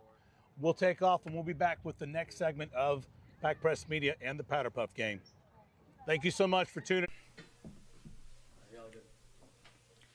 Hey, welcome to another edition of the Coach's Corner, Pack Press Media, the voice of the pack. We're talking tennis today here with Coach McKinley and his regional finalist here, somebody I know all too well, right? Yes, and sir. What is your name? My name is Maya Lister. Miss Lister, and she's going to regionals for girls tennis. So, Coach, man, I appreciate you being here. Got a lot of things going on. End of year, got a lady going to regionals, and the tennis program has gone through some trials and tribulations. Let's just say in the construction area to begin with, Yes, we're getting 2 new courts finally. When Davenport opened in 2020, we only had 4 courts. We're the only school in the Comal ISD to only have 4 tennis courts, and you really need 6 to host matches. So we've never had a home match in our history here at Davenport. So we're about to get that. We're in the process right now, and hopefully done in about another few weeks out there. Well, good, just in time to end of school. So, right. Miss Lister, what year are you? And you're going to regionals. Talk about that a little bit, regionals, and what it took to get the district by district and then off to regionals. Well, it wasn't really too difficult, to be completely honest. I love it. Yeah, I'm a pretty confident person. I kind of just went in with what happens. I made sure not to be too nervous about it because even though it's my last chance, I just wanted to do my very best. Try not to put a lot of pressure on myself. And it was a really fun experience, and I'm so grateful to be here. So going into, you go to your district by district, and you're looking out in our district of tennis teams. There's Murder's Row. It is every year. What was your biggest competition that you thought you couldn't get past, or who would be a hurdle? My biggest, is that what were you Yeah. asking me? Yeah. Who was somebody on the radar you go like, man, I don't want to play them, or yeah, I'm looking forward to playing them? Well, to be completely honest, I thought that, was it Bernie? Was it Mandy? What was her last name? The girl from Fredericksburg, probably. There was a girl from Fredericksburg. Yeah, she was really good, but fortunately, I was so worried about her because last year I played her in districts and I lost to her. Not districts, regionals, and I lost to her. I was really worried about her, but she actually wasn't there because she went to doubles last second. So. So she wasn't on the radar. She wasn't on the radar, but I was so stressed out about her. But I was stressing for absolutely no reason. So the thing that people don't realize about tennis is it's different than most sports in that only the top first and second place advance to regionals. So in other sports, you'll see in the spring, you'll 1 through 4 will get a Right. go, and it's first and second only, and then you just go straight to regionals. So it's district, regionals, and then to state. So she's in a pretty elite company there, just the top 2 in the girls singles category. I'm glad you made that point. A lot of people don't know that. Tell us a little bit about your team in this year, coming in the beginning of the year. Well, we play 2 seasons. We have a fall season that's team tennis, where we go and we play other teams, and we play. It's kind of complicated, but and then we go to the spring and it's individual tennis. So the fall tennis, we made the playoffs. We made it to by district. We lost, but we beat Clemens this year the first time ever. So that was kind of our highlight of our season. And then spring, like I say, only 2 advanced. So we had a great spring season. We go to district, and we had a busload of kids, that were 3rd and 4th place that just didn't quite make it. This is our first regional qualifier since 2022, so we're extremely excited awesome. for her. Yes, she's done amazing. So how many students do you have in your program? We have close to 50. Wow. And we still have 4 tennis courts out there, but we're getting 6. Yeah, That's a lot of kids on 4 I've courts. noticed the construction, but in all good due time, it'll get done. That's awesome. So how many years have you been coaching tennis, Coach McKinley? This will be my 11th year, and I was at Davenport from day one, and just love it and love the kids and everything about it. It's awesome. Seems like every week it's our 11th show to do this. We sit here with Coach Z or other students or other coaches, and we're hanging a banner or getting a trophy. It's like 11 or 12 weeks straight. That's awesome. It's amazing. It creates such a culture of competition, because we don't want to be outdone by the other sports, and it really fuels us to do better, because we're a part of something very special here within this athletic program. Yeah, it definitely is here at Davenport. So let me ask you a question, Ms. Lister. So do you have any? What kind of racket do you use? I know I don't play tennis, as you know, right? I did Friday, but it's in the story. Got your gear? What kind of racket do you have? Do you have any personal superstitions? Any superstitions? I'm not a superstitious person. So, Okay. But I do have my favorite racket. It's the best one that I've ever had. It's the Wilson Shift, and it's actually kind of a beginner racket, I'd say, but it's really not. But it's like the best beginner racket because it's good for like aiming it and getting a lot of spin on it. It's a really light racket, and I just like it a lot, and it's pretty. So that's a big thing. It's for me. pretty. What color is it? Now that we're into pretty, I mean, is it hot pink or something? Or no, it's not hot pink. It's white with like a blue hue to it. Okay. I've got some blue strings on it. So people don't know about tennis, Coach McKinley, and either one of you can answer. What type? And I was playing in this tournament today. What kind of shoes do you wear? I mean, a lot of people just take that for granted. Like I went out there. Tennis shoes. When you think of tennis shoes, they're not real tennis shoes. Right. The tennis shoes for playing tennis are like wide based, so you can move side to side. And if you ever try playing tennis with like running shoes, your ankles are gonna fall off. So. Gotcha. Running shoes are more narrow, and like she says, so tennis shoes have the wider base. That was a good one. Gotcha. So where's the tournament? Regional tournament this weekend? Blossom Tennis Center in San Antonio, so we don't have to travel very far. She will play it Wednesday at 8 o'clock. I'll try my best. Yeah. So if you go to regionals, you get to state? Yes, I do. It's very exciting. So when we find out that day? We'll know if she advances on Wednesday, she'll play again on Thursday. And then Thursday we'll know if she makes it to state. And then state will be the following week. So it's a quick turnaround for that. That's awesome. That is awesome, Coach. Well, good luck and congratulations for making regionals. And this will be it for this segment. Coach McKinley, Ms. Lister, Pac Press Media, the voice of the Pac. Thank you very much. Hey, welcome back to Pac Press Media, voice of the Pac. We're here with Coach Toso, and if you're a Davenport Wolf fan, you know Coach Toso because she is in the business of hanging high-end bling in the girls' volleyball here at the high school. But thanks, Coach, for joining us. Kind of touching base with you a little bit before we got on, learned a little bit more about you. And too bad we didn't have this up and going during volleyball season because you'd been here all week hanging some kind of banner one after the other. So thanks for coming and talking to us, man. Of course. Thanks for having me. Yeah, so you went to Connor High School, local San Antonio kind of lady, and then you went to UT Dallas? Yes, I did. And you played volleyball. Tell us a little bit about your career from high school to college. Yeah, I actually grew up playing soccer and volleyball at Oh, wow. O'Connor, and then decided to play volleyball full time at UT Dallas. Did 4 years there, was pretty successful, got a degree in speech pathology, and then decided this is not what I want to do. Got into teaching and coaching. Did a year up in Dallas at a school in Arlington, and then made my way down, did 2 years at Lake Travis, made it home and coached back at O'Connor with my old head coach, and then this job opportunity came up, and I've been really excited to be here. That must have been cool, coaching with your old coach. Oh, yes, for sure. And you just see like a totally different side of it, right? She's no longer the big scary Is she lady. still a mentor to you? Oh, yeah, absolutely. And she actually just retired. This year was her first year not coaching, so she's always on speed dial for me. That's awesome. So you get at Davenport. You're in your second year. Davenport's in the second year. And what do you take it from there? So the one thing that I realized when I got the opportunity to take this job is that we've just got some really special kids here. And I walked into a gym where kids wanted to win, they wanted to compete, but it's just like they didn't know how. And so that was really our first big hurdle. We would go and, our schedule's not easy. We're playing the New Braunfels of the world, playing 6A programs. We're not just staying local. Murderer's Row.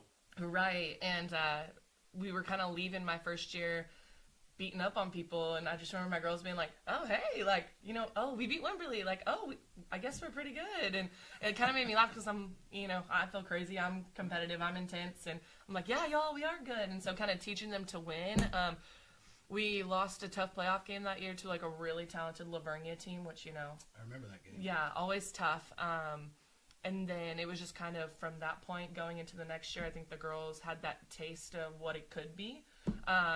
Had a really strong senior group, really competitive kids, and they were able to take it all the way and, be down to 0-2 in the state championship and win in 5.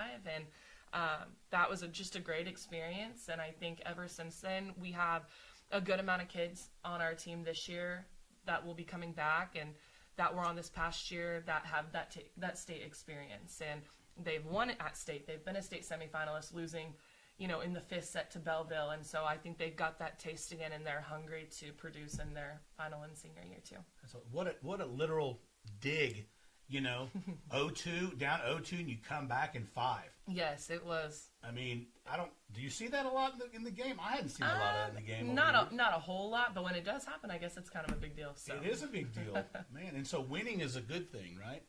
And so you're getting the girls to buy into the program. Now you have, let's call it a pipeline working here. Like, hey, Davenport, state championship, state runner-up, hard loss to Belleville, like you said.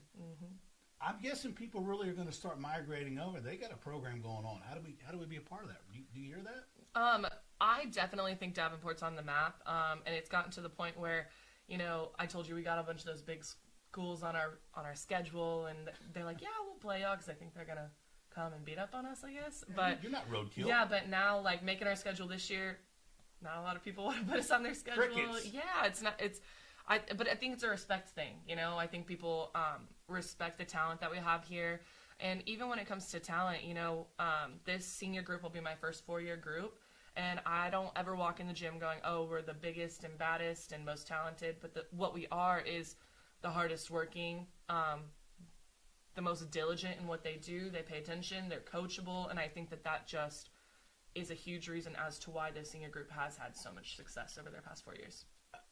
That's something we touched on a little bit earlier before we came on the program. I asked Coach, I know Davenport, my first year here, it's just if we would have started back at cross country and volleyball, every show we would have done, somebody had won district by just area, Zimmer region, quarterfinal state, something. How do you keep that winning intensity up where you don't go, hey, we're Davenport, we're going to play a bi-district game, we're going to beat them, and then you get clipped? That's got to be something in this whole program that you've got to be aware of, right? How do you deal with that? Well, like I told you, I think my first year here, it was all about learning how to win, and then once the winning came, that is a very natural thing for humans to go, oh, well, we beat them last time, so we're going to beat them this time. And so something that I do preach to my kids a lot, and they kind of laugh at me, is no matter what gym we walk into, we're prepared to play, and I'm like, and this team will beat you if you don't show up. And I think sometimes they kind of laugh at me like, this team's not going to beat us. But they've really taken it to heart, and they've learned to stay humble. and respect all of their opponents, which I think is really important if you want to remain competitive and remain at the top. I had tons of people reach out to me after we did win state, and they're like, enjoy it, but it's easy to get to the top. It's much harder to stay there. And so that's really my goal, being able to make a trip back to the state semifinals this past year. Had a great playoff run. We unfortunately had a senior go down in a really great game against Lavernia, McKaylee Matson, and she was a huge point scorer for us. And so going into the next couple rounds, we actually had one of our sophomore DSs, Dakota Hart, playing on the outside. So, again, you look at the other side, and they've got these big banging kids, and then we've got this 5'5" kid on the outside who's just being coachable and figuring it out for our team. And so I'm just excited to see this group come into next year and just that taste of losing in the fifth set, and what's our reaction? What are we going to do this year? Are we going to be satisfied, or are we ready to go back and compete again? Right. And so we call it the where kids go off-season camp to camps, volleyball, track, football. You have a lot of that, and I know football's already geared up to start playing again. I know volleyball starts for so you're already into hey, this is what we got going on this season. Talk about that a little bit. Yeah, our off seasons, I'm big time on getting the kids to lift. We lift a lot. We're prepared. They're in shape. A lot of our kids play in a club setting, and so that helps us out a lot. But I think the biggest thing is just creating that camaraderie between the girls and getting them together and on the same page. And so it's been really nice to see them go through that. But it's definitely exciting on the days we do get in the gym, and we have all of them there and playing and ready to rock and roll. And I talk about all the other sports. They have a true preseason. Basketball comes back to school, and they've got 2 months. Soccer, they've got 4 months. Where volleyball, summer is our preseason. So it's taking all this hard work that we've put in at the end of the school year, translating it through the summer, and being able to show up August 1st ready to rock and roll. So I'm just excited to see it all come together. Yeah. You got a coach staff, Coach McClendon, Coach Shedd, Ms. De La Cerda? De La Cerda, yeah. I'm sorry.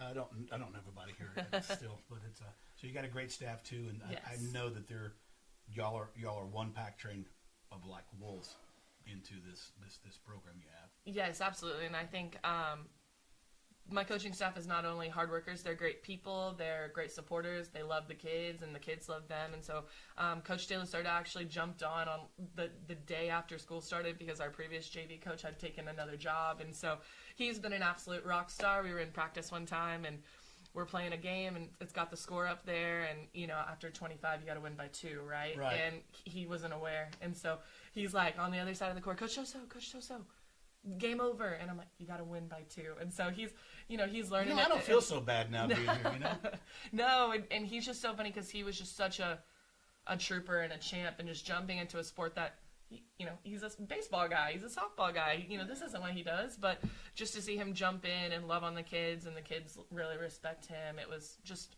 a lot of fun to see. That's awesome. Well, we appreciate you coming here and give us a little 411, and I look forward to volleyball. I didn't get really a lot of it this year, but I look forward to covering some of your games, hopefully, and getting the pack back on track, as they say, or whatever. But thank you so much, and good luck. We'll be there watching you this time, because this program will grow into covering more of that, and we're real excited about doing that, folks. But anyway, we appreciate your time, everybody. BTP, back to pack. Thanks. Hey, welcome back, Pack Press Media, voice of the pack here at Davenport High School. We are on the field as they speak, as our producer, which I've formally named him Wrinkles, and the Hat is producing the show, our first live broadcast, and that name will stick with you, to believe me, it will. But no, person to my left to carry our last segment live is Mr. Rojos here at Davenport, also known as the person with the lunch stories from Miss Kunkel said. I'm not sure what that is. We're going to come back to that in a minute. We're going to come back to the lunch stories in a minute. Don't worry, we'll get there. But no, everybody knows Mr. Rojos is a man of many hats, driving buses. Can you fill in for a substitute? Ex-law enforcement officer. And kind of get your story here. I really don't know the whole story. I met you on the day I was hired. Boom. I don't even get to say, hey, what's your family like, Well, I did 18 and a half years in law enforcement in 2021-2022 school year. It was my first year here actually working as a teacher for law enforcement. Yeah. Your actual senior class is my first class. I had them as freshmen. These guys? Yes. So I am their senior class sponsor. I followed them from their junior year to their senior year. And the reason why we have this game going on is so they can raise money to go to their project graduation and other things that they need throughout the year. Wow, so you're law enforcement, now you're in school. How'd you make the transition over? Well, my wife said it would be a cool thing to do. So I went and got my degree, finished my degree, and became a teacher. I got my master's in criminal justice just this past weekend. Oh, congratulations. Thank you. So I'm hoping to turn my program dual credit. Man, well done.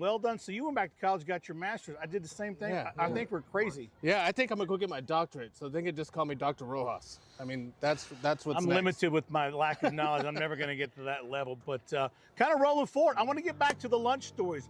What is the lunch stories? The lunch stories are just like... Go ahead.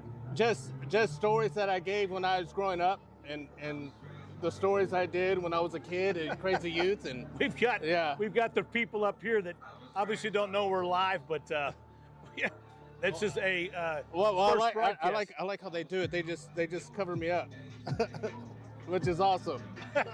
So, good thing about Davenport, everybody's got their own views. The BTP thing, man, it's crazy here. Yes, it is. I mean, I love it. I mean, it's family oriented. I mean, these kids, they're great kids, all of them. The staff is amazing.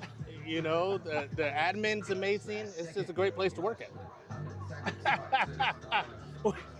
We got the guy in the press box who's definitely didn't get the memo on what we're doing down here. So I apologize. Oh, no. But, you know, Rojos' interviews open is thank you.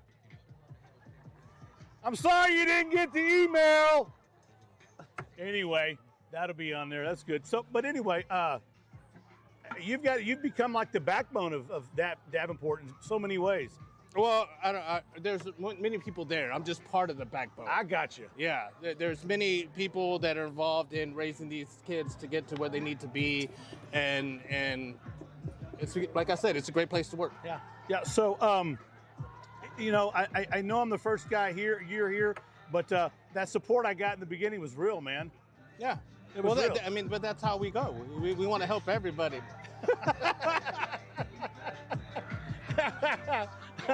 Well, anyway, we've got a lot of things going on at Davenport. This will get larger. Yes. You know, and I think everybody here knows who you are. You're a fan favorite of the students. That's for sure. Well, thank you. I mean, all I hear was Rojos stories. Yeah. Now, what's the lunch story? Oh, you don't want to hear those? I don't want to hear any lunch stories? No. Nothing? No. Miss Conkle. Maybe during lunch. So I'm not going to get him out of you here? No, not here. All right, well, we do what we can do here. But no, I appreciate you coming on. Miss Lenny was going to come on. We had a number of people wanted to be on. Time management was the thing, but we're glad you came on, and I'm glad you got it because everybody talks about you. Oh, thank you. In a good way. Yes. And I don't mean a bad way. I mean, I'll get the lunch stories later for sure, but yes. I'll want on that. We'll keep them on the down low. Yeah, once the cameras go off, we can sit back and we'll discuss. All right, I got it. You gotta give me a shirt like that, bro. I will. It was a band booster shirt. There's a band right here. Who's the band booster people? We got to get that done. I think they're over there. All right, I'll go over there and take a shake at it. They have gray and white.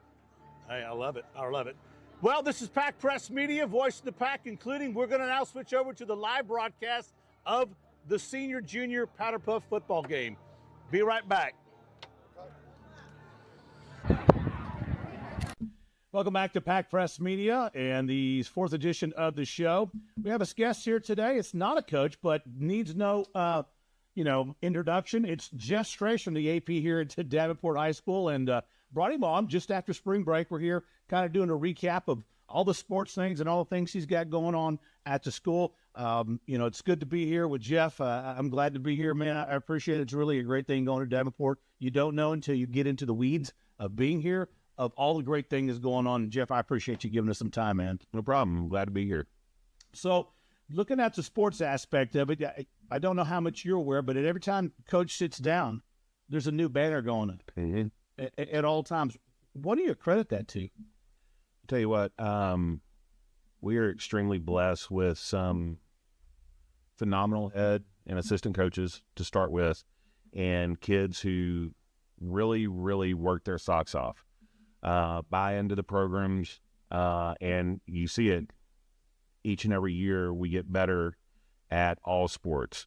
Football, we've kind of always been there. Even pre-UIL, we were kind of, here we are. But now, when we interview people, not only coaches, but teachers who are going to come on board, I don't say it arrogantly. It's just it's true. We're good at everything. And I think that goes down to what Coach Z and Coach Toso have set forth in the athletic program as a whole, but it really stretches outside of athletics as well, in our fine arts and all our other things. So we're just extremely blessed with some people who really bought into not only BTP, but what it means to be a good team and work for each other. Yeah, you've got a very student body here that just has come together. Me being new here, not understanding BTP, and I get it now. I should really do. It's kind of a unique deal. Talk about the students that you see on the day-to-day, or up A level, B level, C level, whatever it is, students and whatever they do, and they tie the sports together, and how that works on a day-to-day basis. Since you've been here, 4 years? Yep, this is my 4th year. One of the things that is very, very, I think, unique about this place, and also makes things more difficult, is we have 91% of our student body involved in something. Wow. And that's going to really be spread across athletics and band. That's where we get the bulk of our participation, but most of our athletes are multi-sport athletes. And so what's really great about that is that well-roundedness of our students, but the difficulty is that our coaches have to learn to share. And so, for instance, girls basketball kind of, did really well this year, and most of those girls on the basketball team also are in track. We have soccer girls who, are in playoffs. They're playing today, who are in track, which you're practicing for playoffs in one sport, and then you're showing up at a track meet and really showing up and showing out. But one of the things about it is it's a very close-knit community here. Everyone knows everyone, it seems like, and they work just really hard. They're always here. They're always working. And you really start seeing all that kind of stuff take place in the summer, where this campus is never quiet. There's always, Davenport never closes. It's never quiet. And there's always practice going on of one sport or the other, and then kids transitioning into their next sport. So a really unique population of students here. Yeah, it is. And seeing how that all works together at 91%, hats off to the faculty here, period. That means the coaches as well, but those kids, when I interviewed Bristow from swimming, he told me he was here at 5 o'clock in the morning, and then he after school gets out, he's here for 2 more hours. And, I know that soccer's playing today in a playoff. Who are they playing? I'm not really I can't remember because, hey, just be full transparency. I have a wife who's playing tonight in playoffs, and then we got boys and girls playing. Then we got baseball and softball playing tonight. And so keeping it all straight in your head is a really, I know I'm going to Hondo. I don't know where that is, somewhere in Texas, and I imagine I'll put it into my maps and it will take me there, hopefully. Right down 90, you can't miss it. But I mean, another thing, just, this is year 5, and I think we're coming into our own. I think another thing that doesn't get talked about enough is one of the reasons why I think we're successful is when we first started, we had a lot of coaches who had to pick up multiple things to make the program work to service kids. And so now, instead of me or another coach just being specific this sport, they've had their hand in every sport, and so can talk to kids about those other sports. They can give direction and encouragement in those other sports. And so you see, unlike other schools, how many coaches are at all things because they have skin in the game. They've helped build the programs.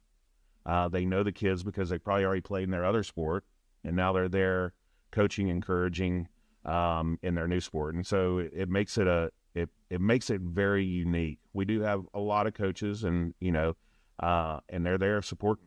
Yeah.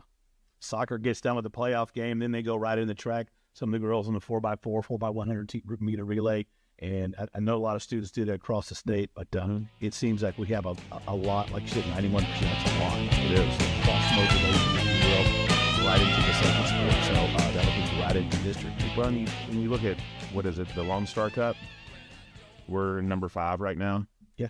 And we're continuing to grow. Our sports are across the board. This is the first district championship for our boys basketball team. Our girls finished second behind the number 3 ranked team in the state in Fredericksburg. And that all goes to the Lone Star Cup, but we're number 5 because we're good at stuff. Yeah. I was last night, I was flipping through my sports almanac stuff, and the baseball team is ranked 18 in the state right now. And I know there's nobody in our district above them, but there are some people locally that are above them. We'll probably have to play, but I just got home last night and looked it up and went, dang. Well, I was talking to Coach Schluter during spring break, and our district is a murderer's rate. I mean, you got Canyon Lake down the road, a guy named Carter Williams, who late bloomer, throwing mid-90s. Got 2 no-hitters. 2 no-hitters so far, and so that game is going to be fantastic. But then you have the other ones. You have Fred, and Wimbo all the time, and so our district typically has a regional finalist or region winner who will go to state. And so going through that district and going through who Coach Schluter and Coach Shedd on the softball side put together in the preseason really helped them prepare for a very hard district run. Yeah, it's a murderer's row for sure. It is. Without a doubt.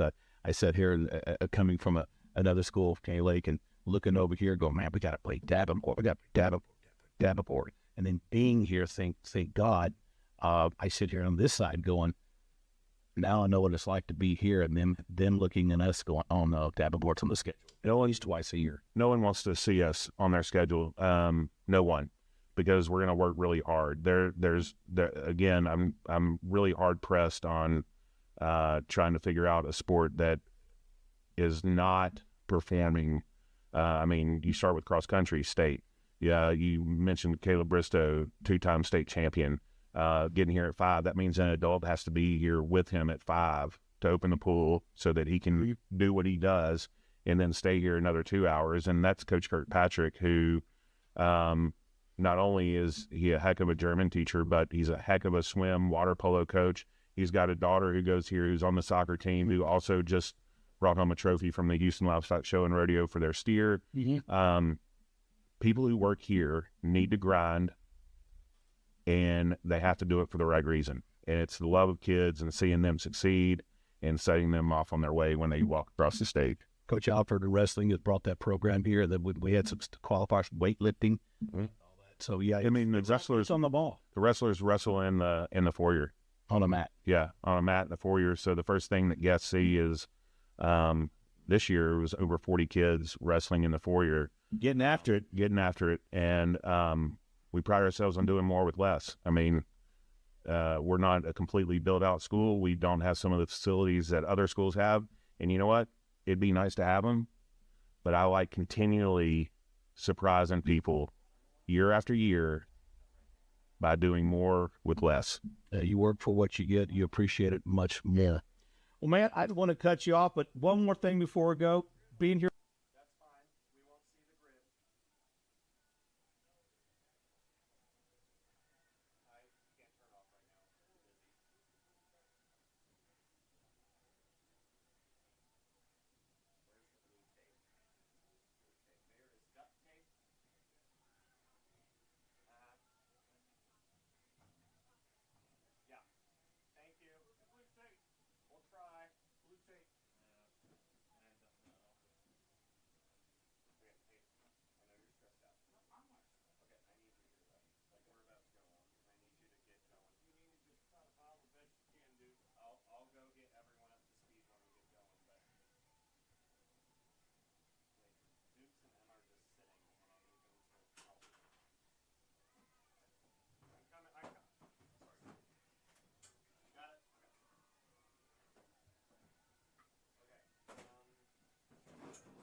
What's all this?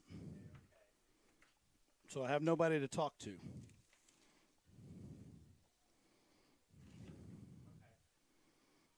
Can you hear me? Test. What?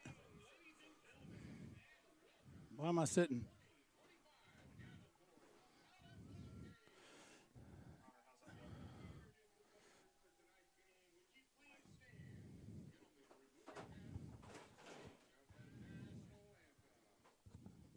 What do we got, a circus?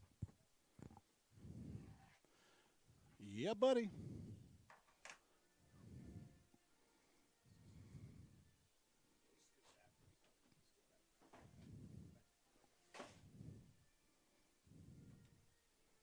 I'm kind of confused right now. How come?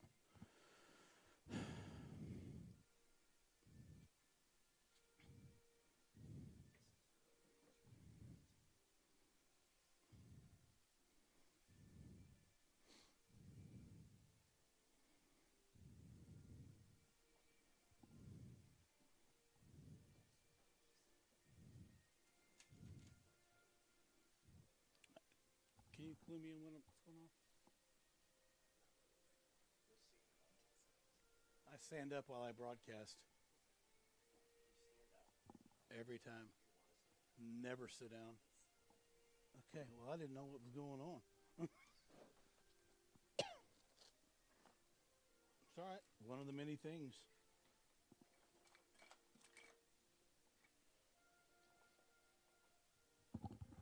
Hello, test, test, test.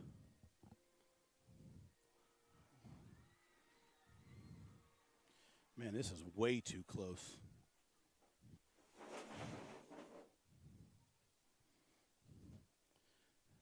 The windows need to be open.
Hey, welcome to Pack Press Media, the voice of the Pack. We're here at the first annual broadcast live with the student body here. Seniors versus juniors, a tradition in a lot of schools around Texas.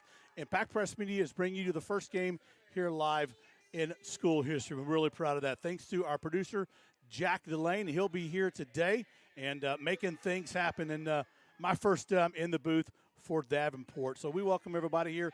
Should be a great show today. A lot of camaraderie, but yeah, a lot of things different about, you got your juniors and seniors.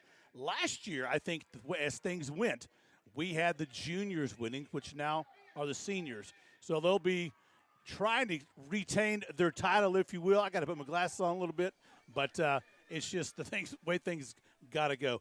It's going to be a lot of things a little different here at Davenport High School with Pack Press Media moving forward. We're going to have a coach's corner. That's been going on for 12 weeks. We're going to do some things in the school news, and some other things on the horizon as well, courtesy of, like I said before, Zach Delane. Should be a great time, and, hey, these girls are going to give us something to cheer about. Well, your juniors lineup is, we'll go through that here. They're on the maroon. Juniors are the maroon. Kate Smith, number 6. Lexi Dahi, number 7. Cam Williams, number 9. Sophia Plante, number 13. Brooke Bauer, number 52. Lily Brockman, 17. Kendall Fallon, number 16.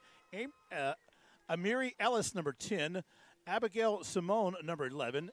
And Addie FL, number 3. Aubrey will be number 1.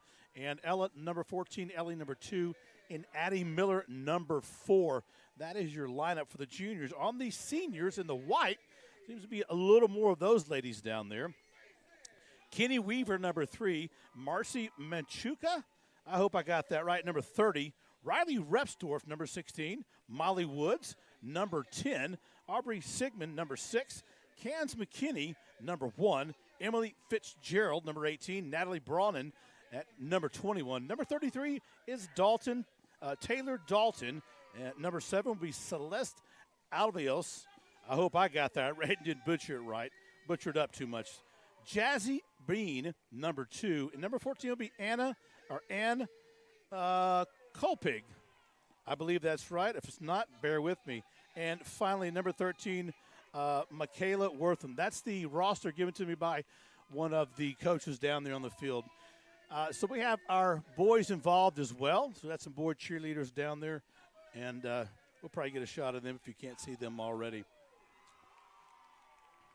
Well, thank you all again for joining us. This is the first production of Pack Press Media, student-led organization headed up by Mr. Delane. And I'm just glad to be a part of this. Got a lot going on. Got a lot of things that are going to happen in the fall, and we look forward to it.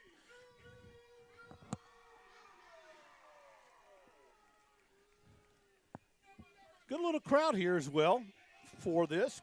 There's more people showing up here. The band is here. And we just had a good interview story for the Coach's Corner. You can catch it live on Pack Press Media. Davenport, just hit subscribe.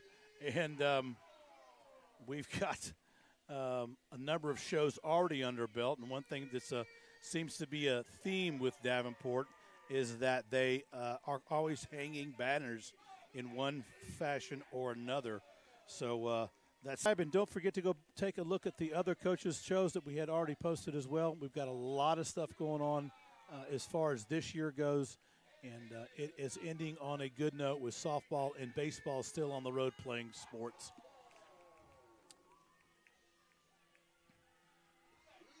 Got the Jumbotron. If you get a shot of that, if you see that today, that was made by Delane and his students in our green room here at Davenport. And it is some funny stuff you'll be seeing when they score touchdowns or drop a ball. Well, we're about underway here. Excuse me. Excuse me. Sorry about that. About underway here. I guess they're going to play the full field, which that's a rarity for a Powderpuff game. Usually they put it at the 20s or divide the field in two, but this is just the one team.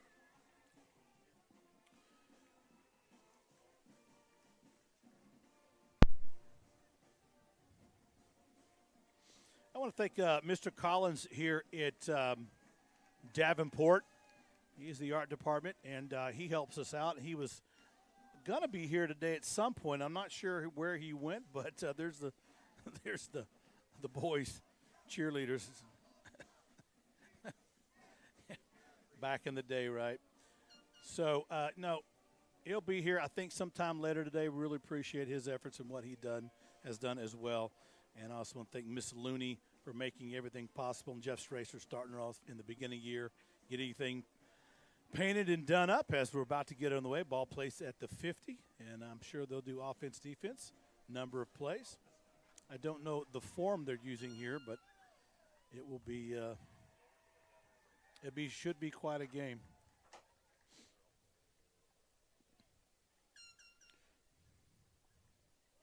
Well, we're on YouTube, and I believe we have a chat board up, if I'm not mistaken.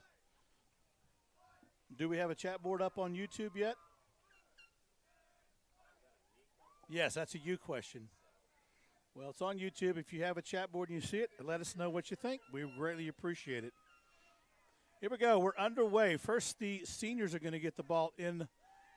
I'm sorry, the juniors are going to have the ball in the maroon. And Shotgun formation for the juniors. Straight back, looking downfield. They got a ball way downfield. A little tripped up on the play. There defensively, number 5 was on the play for the seniors. Breaking up the pass. We'll get these names and numbers correlated here as soon as the game goes on. It'll be second down and 10 at the 50. Looks like the defense is in a 4-3-1 package. Here comes shotgun. Single setback formation for the juniors. Girl in motion. It's going to be handoff. Fumbled the ball. There it is on the carpet and recovered by the juniors. Lost the handle on that one. That was number 7 jumping on the ball, Lexi Dahl. In comes number 11, Simon, Abigail Simon. That is number 11. Be a loss of 5 on there. Be second down and I believe 15. Had a little jet sweep action working there and had an inside cut on that tackle, but lost it, and we'll get back. Person in motion, drop back straight downfield, has a lady wide open. She catches it at the 35, the 30, the 20. Oh, they left the barn door open. Touchdown! Ho, ho, ho! What a pick. Number 18 on the reception for the juniors. Emily Fitzgerald went skyboard and brought it down. Someone left the barn door open, and she ran out the gate. The juniors hanging one on the seniors right off the bat. Third play from scrimmage. And I guess they'll go for the extra point since we're not kicking. I guess we'll be 2. Wow, what a play, what a pass. Shotgun, looking right, pumps, throws downfield, has a person over the head, out of bounds, incomplete. But, hey, what a nice play that was for the junior team getting that, and a good catch by Fitzgerald. Maybe there was a penalty. We'll go for this again. Ball that's 25, so they might get another shot and an extra point. It's kind of confusing to have the seniors over there on the far side. I guess they're playing inside the hash marks. No one gave us the diameters of the field. It's going to be a keep. Goes down. She got tackled. Well,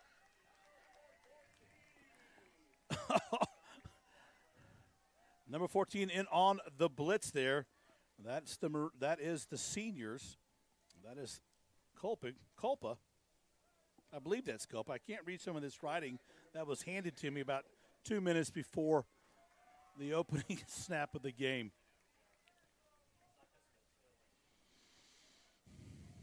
Juniors will do it again. Split out wide to the right is 18 Fitzgerald. On the bottom of your screen is Simon. Shotgun, looking downfield. Has a girl wide open. Up and over the heads. And incomplete for Simon. I'm not sure if this brings up fourth down or ball change. Ball will go over in downs. But they did score what I would consider a touchdown. I thought, unless we're going end zone to end zone, I'm not even sure of the rules. No rules were given. That's why they call it Powderpuff. It's anybody's game. Who cares? What kind of format we run? Are we the full field or what?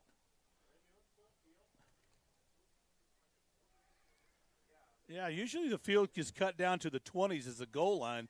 We don't know, and frankly, I really don't care. We're just having fun. Seniors will be supposedly getting the ball.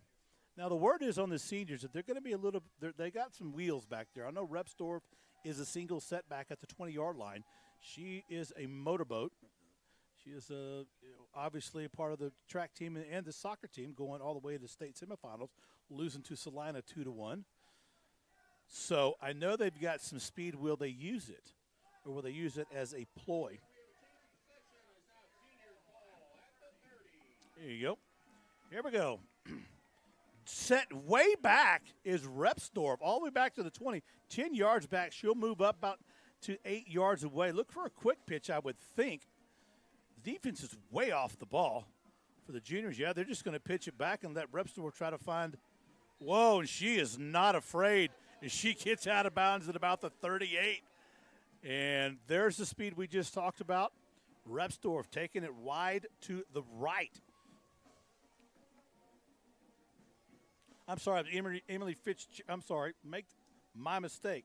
That was number 18. I think that's 18. The numbers get crunched together. 16. Yeah, it's Repsdorf. Here we go again.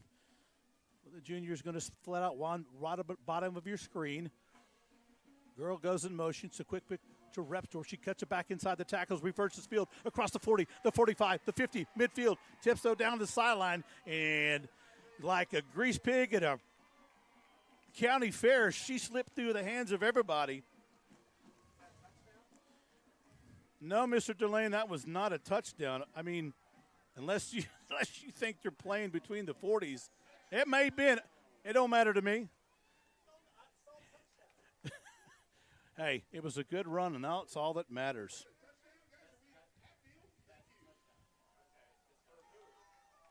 Oh, we're playing half field. Now we're getting some 4-1-1. So Repsdorf rips off about a 21-yard run for the seniors. It is. So what is it now? 6-0 seniors? I thought the juniors scored a while ago.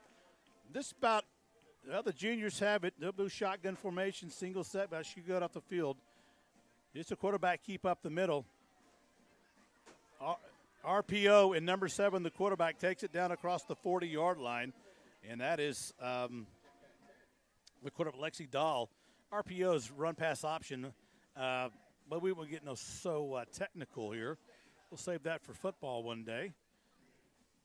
But I guess you got to get to the goal line. The goal line would be the 50-yard line, from what I understand. Second down, and let's call it, 1st and 10 from the 40. Single setback. Quarterback throws downfield. Has a person downfield, and she gets up and gets it. Sky King, call the cab and get me a ride. Number 4 with the snatch out of the air. That's Hattie Miller. Double coverage for Miller, and she just goes up and says, "Not today." What a fantastic catch. That'll move the ball down to the 25, and I guess it's 1st and 10. 2 wideouts, top of the bottom of the screen. Number 7, your quarterback.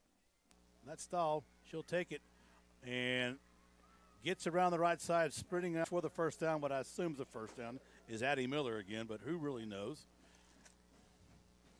Juniors on the move. Very impressive, the juniors. They got speed. They got pass. They're a run mix, evidently 60-40. Wish I had Coach Z up here. But, yeah.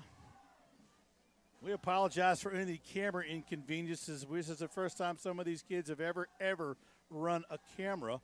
Our other people just couldn't make it today. A lot of things going on. As girl downfield and in and out of the hands, incomplete. Intended for, I believe, number 17 for the juniors, Brockman. I think it's 2nd down.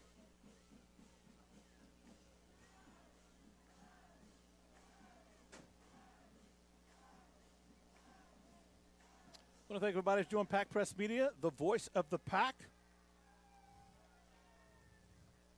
in a game that has its own rules. Okay, break from the huddle.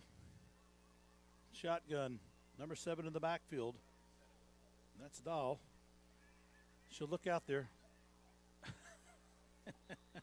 It's the old Brett Favre shove pass right in the middle of the line, incomplete.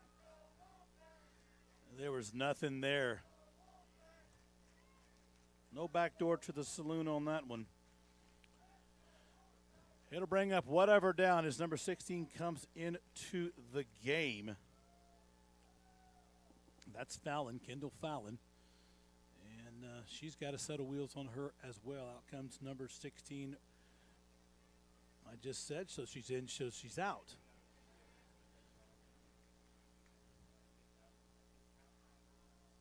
Snap. Look downfield. A long chunk going for it all. Touchdown. No, they dropped the ball. They had the touchdown. Did they hold on to it long enough, or did they break it up? Oh, hey, you can't run that back. This girl doesn't know where she's running, but let her run. She's faster than grease lightning, I'm telling you that. number 5. Good luck catching her. I couldn't catch her on a moped. So incomplete pass in the end zone. The juniors are regrouping. They say they have the ball.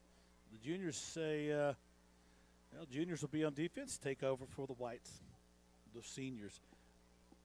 I know somebody asked me, what is the score? It's seniors 6, juniors nothing. It should be on your screen. So it was not an interception. It was an interception.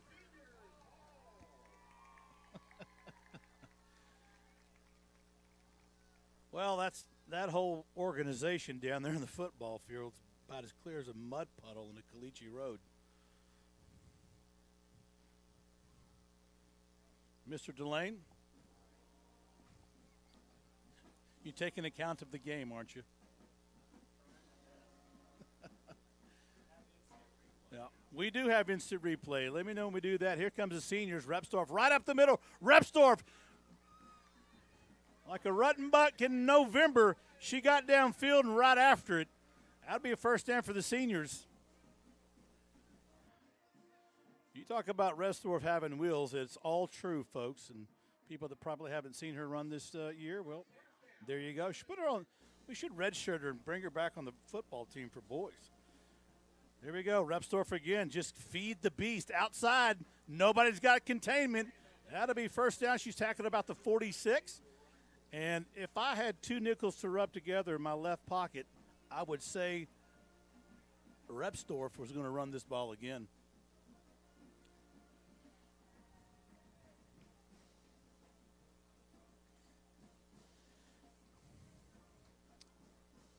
Ball at the 45-yard line, 5:28 to go, and I'm assuming the first half. I think we're going to play 2 halves here. Shotgun, Repsdorf's up. They're going to go for it. No, they're going to do a direct snap to the quarterback. Here comes a deep. Nice block. Touchdown. Number 10 on the quarterback keep left side, giving Repsdorf a breather, and Molly Woods takes it in for the score. Not only did Molly Woods take it in for the score, she is the number 2 golfer in women's golf 4A. We had an interview with her, and here comes the replay. But so she can play golf, and she can obviously run the ball. Cuts it back inside for the 6 and cashes that check. Multi-talented girl. Her father is Coach Woods, the girls' golf coach. Had an interview with him on the Coach's Corner, and an interview here today as well with Miss Wood. Great girl going to Dallas to play golf. I think Dallas, I can't remember what it was, but she's going to play golf. Here comes the juniors, back deep, looking downfield, looking, throwing long, has a person, incomplete. Intended before number 11. That was Simon, broke up by number 6 down there, Aubrey Sigmund. Going to be 2nd and 10 at the 50, assuming that they're going to 10 yards.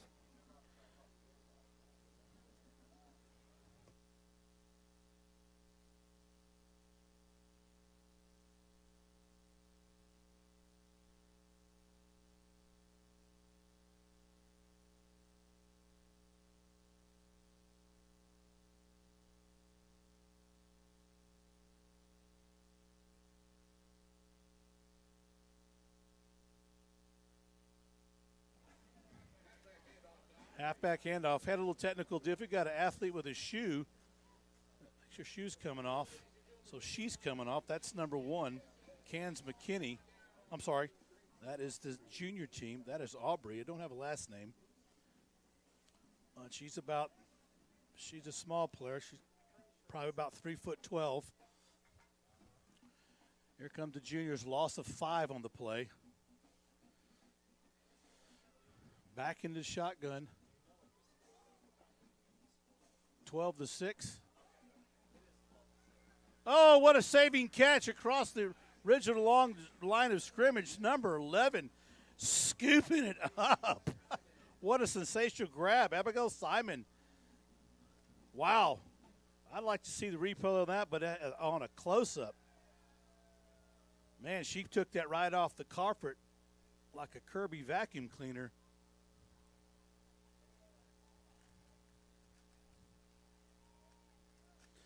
I think it's about 3rd down and maybe 10 at the original line of scrimmage. Junior's going to roll out right. They got a girl downfield in the flats. Nobody's covering. The short play. Get the first down. Look at her go like a gazelle in the Sahara Plains of Africa. Holy cow. She took off. That is that is Simon again. Good eye by the quarterback. Brockman to see her in the flats. Nobody around her. Juniors mounting a charge. I'm assuming 1st and 10 at least. Play action fake, looking downfield, looking, zings it. In comes the seniors. Tipped, intercepted, picked off. Number 16 on the return. Holy Toledo. That is Kendall Fallon. I'm sorry. That is not Kendall Fallon. My bad. That's number 18, Emily Fitzgerald, or was that 16? I couldn't see the number. There's a replay there. That is number 16 that's Riley Repsdorf. Why didn't I know that, right?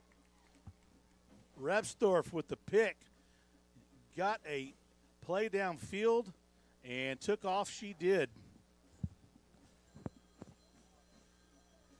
Wow.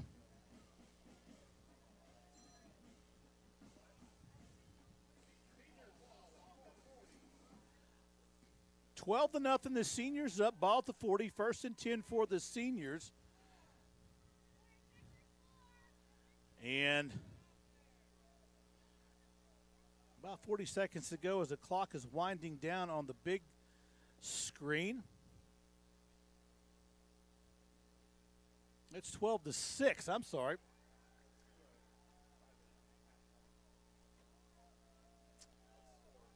(12-6). Seniors going to try to get a playoff. 20 seconds to go. Repsdorf in the backfield. They're going to spread them out. They're going to quick pitch to this way. She'll cut back to the other side, and she'll try to get some yards. She gets tackled pretty quick by the juniors down there. That was number 52 on the stop for the juniors. She is that's going to be the end of the first half. Number 52, by the way, making that tackle is Bauer. And that's the end of the first half, I think. The referee says, hey, wait a minute, there might have been a penalty. Who really knows and who really cares?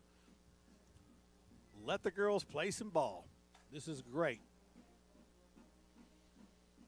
Let me give a shout out to some of the people out there. I know some of you people out there, maybe like Jeff Stracer may be watching, and behind the scenes they're having FFA awards ceremony dinner, I believe.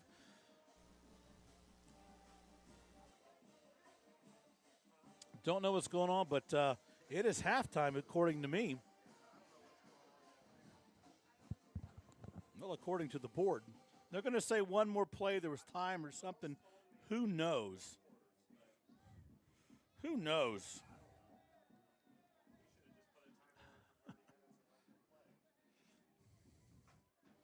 Well, we got not sure what we got going on here. It's going to be Repsdorf again. She'll get tackled short, and I'm not sure. The clock's still going, but we've got a freeze in the action on our cameras. Technical difficulties. There we go. That was the play before.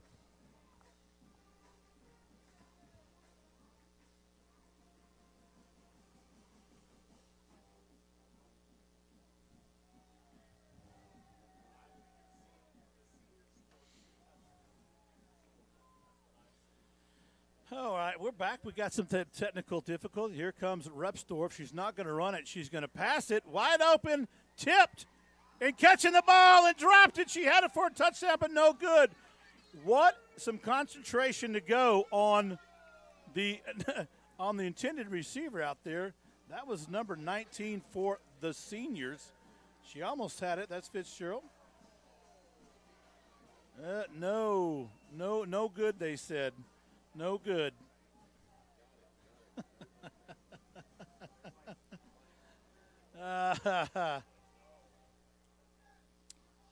Let's see if we have that on replay. There you go. No good. Nope. Somehow the seniors are going to get another shot. I'm not sure what happened to halftime, but it went away like the dodo bird. Quick pitch. Here comes Wood, left side. The number two golfer in the state, 4A division. Turnover on downs. The juniors held tight, and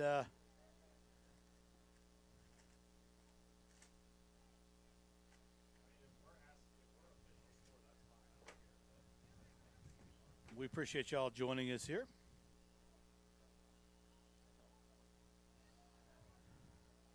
Welcome the juniors.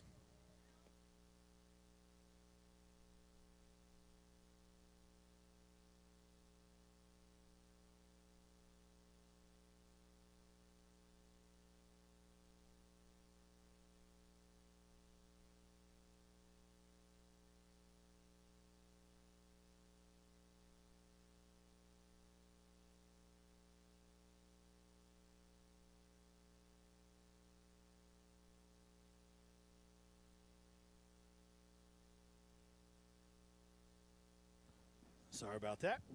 We are back. Technical difficulties. Juniors got down the field about 5 yards.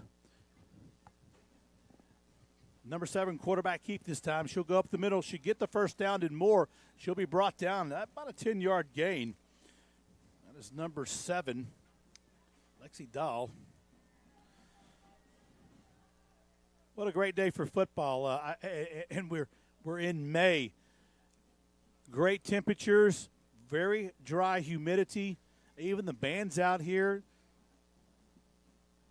The sun is gone. High snap. She looks downfield. Dahl wins one down there, and it is broken up. Nice defensive play by number 5 on that.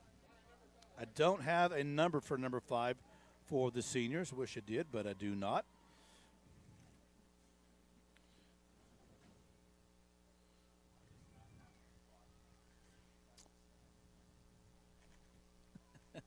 Mr. Delane is the new journalism and teacher here. Quarterback keep. Hey, she'll get some good yards out of that. Nobody open downfield, and she'll pick that up. So it'll bring up about a 2nd down and 3. It's going to be juniors, so they'll have it. They'll be 4th down, so they'll prevent defense by the seniors, and she'll get run down. She'll get run down and no gain. I believe the ball is supposed to go over on downs. I don't know, but we're looking at a halftime. We going to have a halftime here? There she goes. There we go. We got a halftime, so we'll take a 5-minute break for halftime.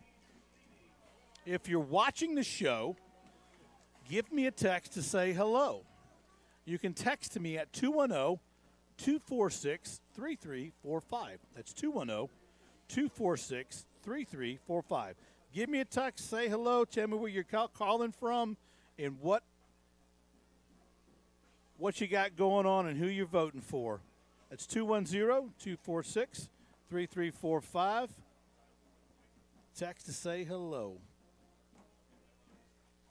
Once again, 210-246-3345.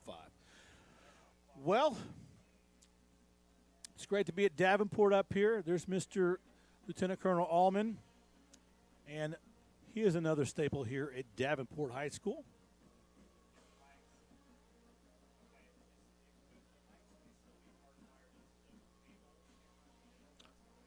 Band in full motion as well.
Update on scores. Davenport baseball is up 4-0.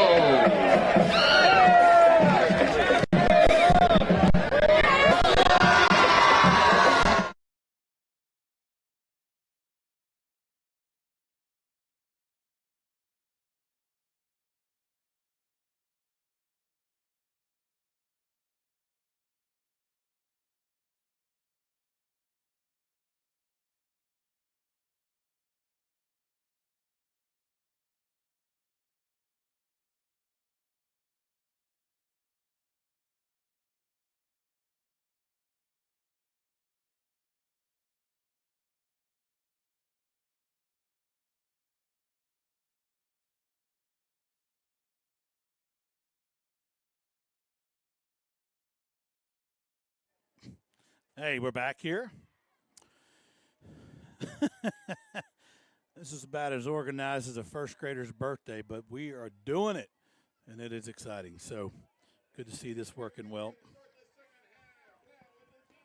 Well, second half we'll have the seniors up on the starting line, 50-yard line, which is the goal line from what we know now. So they do half the field down to the goal line, the north end of the end zone, starting off the 50. Seniors rolling it up 12-0. And it's going to be a quick pitch up to Repsdorf. She'll go inside, outside, and get tagged just that past her line of scrimmage. And number 3 came in, I believe, on the tackle. I think that was Addie. We don't have the stadium lights on, so it's getting a little dark down there. Back to Pats. Woods looking. She throws across the middle, has a girl in the middle, and incomplete. Defended by number 52 on her second defiler. That's Brooke Bauer. 7 minutes to go, and the light is fading. So it's going to get a little more difficult unless somebody paid the electric bill.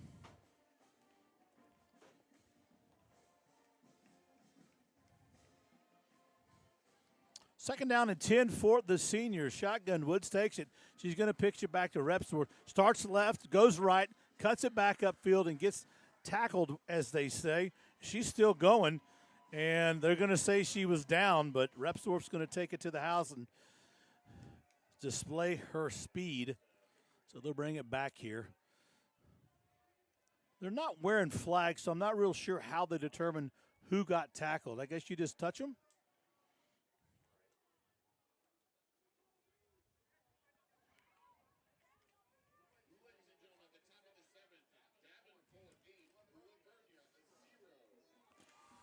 We got a score. Davenport 8, Lavernia 0. So I guess what that means is we have got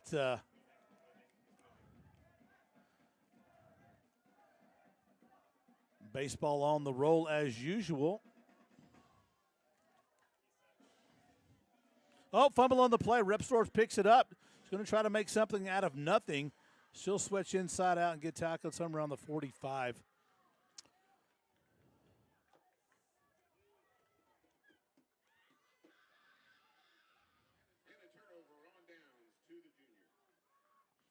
You know, Repsdorf carrying that ball like a loaf of bread from Grandma's house. They got it all bundled up in her right arm.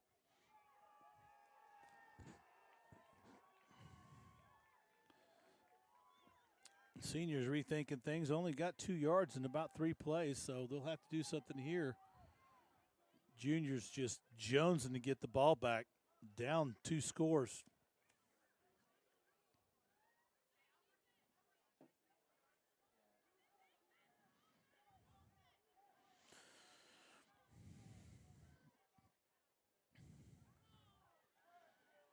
If you're watching out there, it says we have some people watching.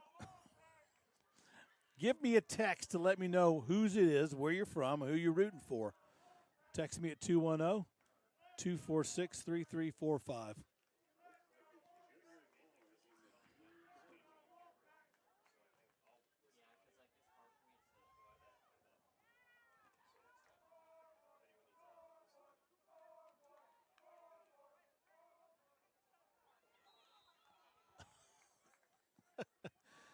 And number 7 with the ball.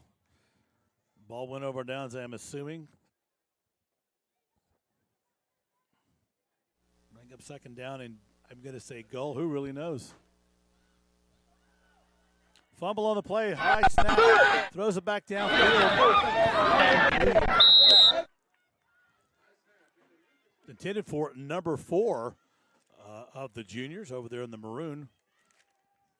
And that is Addie Miller.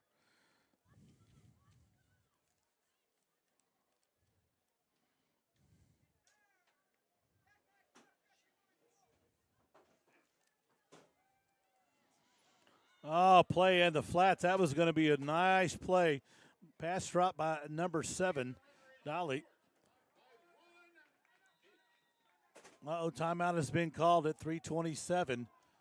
I'm not sure. Timeout. Yeah, timeouts. Clock's still running. I don't think we have timeouts. Who knows?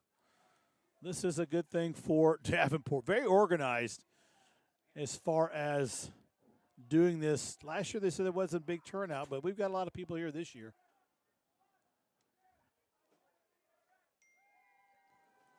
Now we're getting some text messages in supporting the juniors class of 26.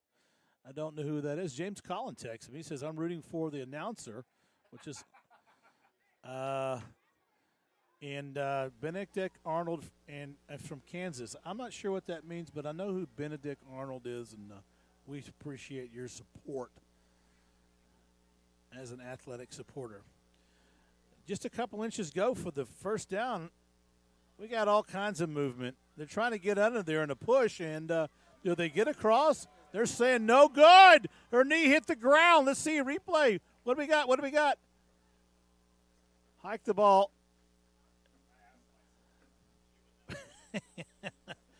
I don't know how that exactly turned out, but there are more people moving on that play than chickens in a hen house.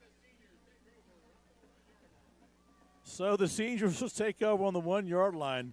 Juniors stalled and no dice. Coach down there on the juniors is not too happy. Threw his clipboard down on the ground, and it's a quick pitch to Repsdorf. Halfback pass to Repsdorf downfield and almost caught. Hey, and we got the lights on. Somebody paid GVTC or Pertinalis Electric. And I'll tell you what, and God said, let there be light, and there was.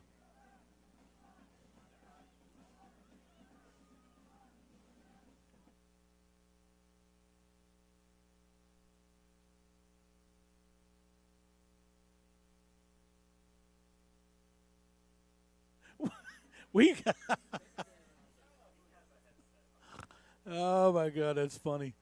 We got so much going on at the booth.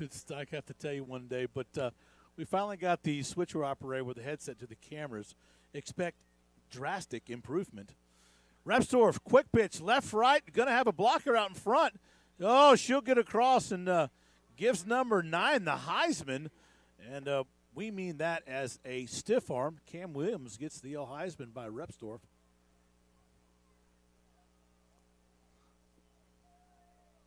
If you'd like to support Pack Press Media, give Zach Delane a call at Davenport High School.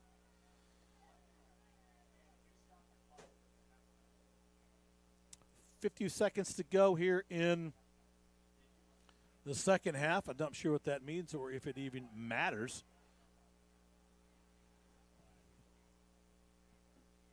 But it's good to have the lights on, that's for sure. Fumbled play. Repsdorf will pick it up, finds a seam on the right side, and she'll get out of bounds just shy of about the 38-yard line. Brings up 4th down, from what I understand.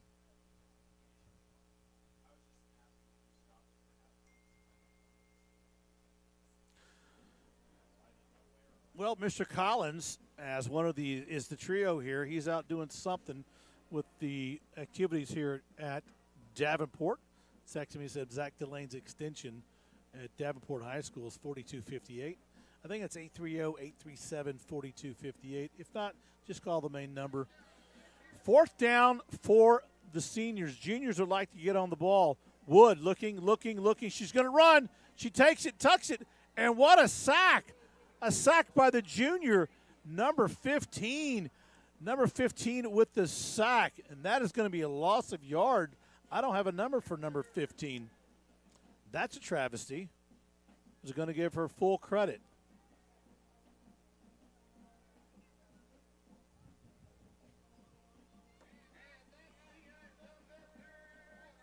And that's the end of the third quarter as a little siren went off. Sounds like one of those sirens at the local Carney show when they showed up at a county fair.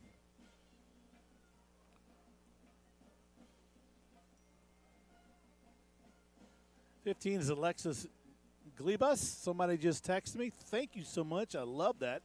Congratulations. You have the first person in my history to have a text on my phone to correct me.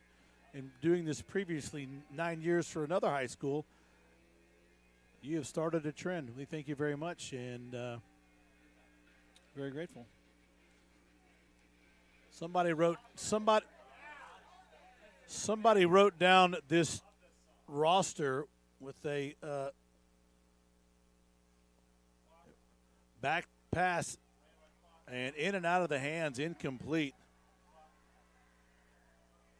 What I was going to say, my roster is looks like it's made from on a Big Chief notebook with a number 2 pencil. I can't read anything. Good replay, though. Coach down there broke the clipboard over his knee. Very upset. Juniors knocking on the door. Seniors, you might be knocking, but you can't come in. Back deep. Pass downfield. Got a man open. And incomplete. Almost picked off by number 5 of the seniors. Coming in at the last moment. I don't have her number. There's a lot of things we don't have. But I like the replay.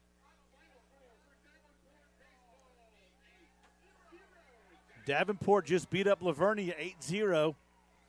So Davenport boys beat Lavernia 8-0. Drop back pass, looking downfield, wings out another one. It's going to be intercepted. No! She had it in and out of the hands. Number 5, the senior, who has no name on the roster. That was made by, I think they use Periwinkle. If you use Periwinkle in this box of 64 crayons, I think you get Periwinkle. I think it's the box of 48. You don't get it. And I think that's what they used here on my roster. Yeah, I think you have to have the 64 pack of crayons to get Periwinkle, if I remember correctly. I was in Miss Kavanaugh's class in 3rd grade, 1971. But anyway. Pass complete, number 18 with the scoop. And they're saying yes, no, yes, no.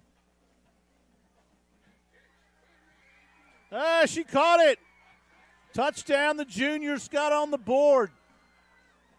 And there goes the cheerleaders flip-flopping downfield. Look at that, the juniors cashing a check for $6.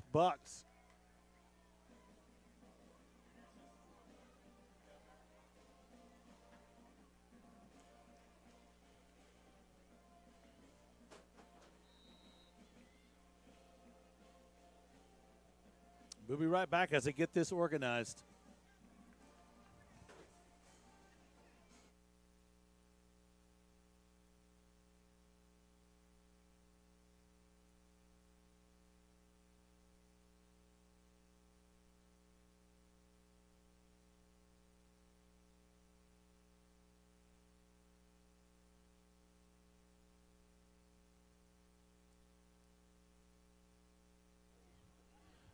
I got a new headset monitor, and I hate it.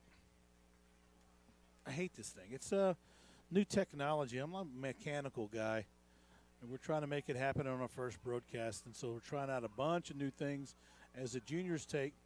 There's a RPO run option. I don't know what that was. but the seniors couldn't get that rolling in the right direction. Number 16, Fallon, trying to get on the outside of that Repsdorf.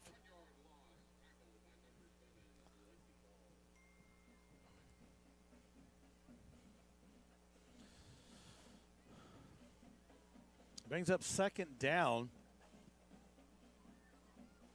Another run play up the middle, trying to get some yards, and they do. 18 on the carry, but she got stopped quickly. Emily Fitzgerald.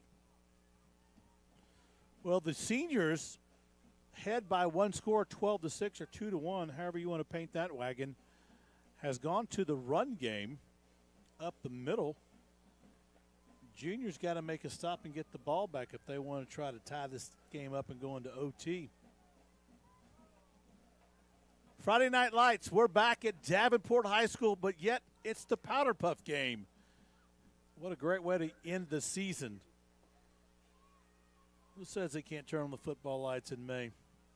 Same play, but Wood's going to get a block. Wood's going to make the right side, and the little golfer that can, like Thomas to train, will pick up about 3 or 4 yards the hard way. Zach, did you have Thomas to train when you was a kid? You did? I didn't have one. I didn't even have a G.I. Joe. I got G.I. Jim. He was made of wood.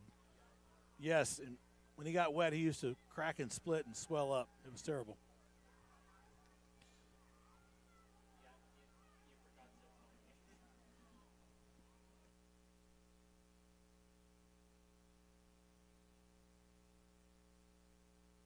Long pass, almost intercepted by the juniors. Wood ripped one downfield. It got into the stratosphere, and the jet stream knocked it down. Dang near picked off, and the juniors will take over with excellent field position. 2:50 to go in the game, down 12-6. A little replay here. I think that's it. She had a person wide open at the beginning, just couldn't get that ball down there.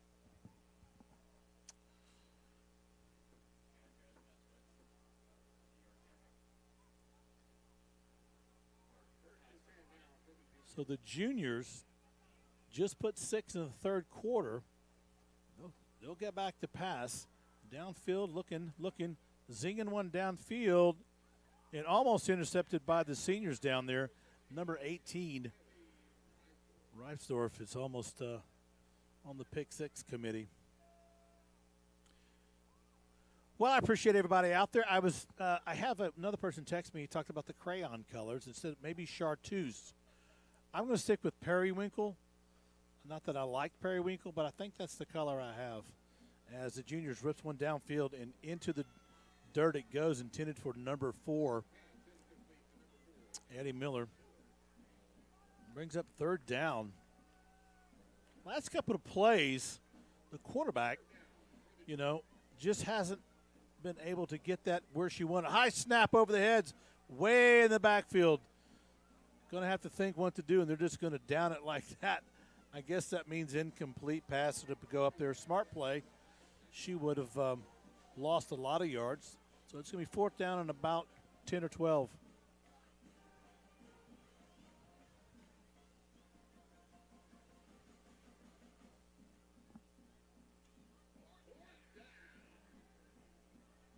High snap. She got it.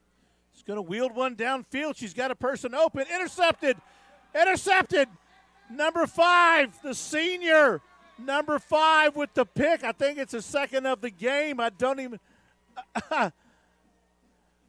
have a number for number 5, and that's terrible. She's got 2 picks. Probably a Davenport Powderpuff record. And I can't even give her the props.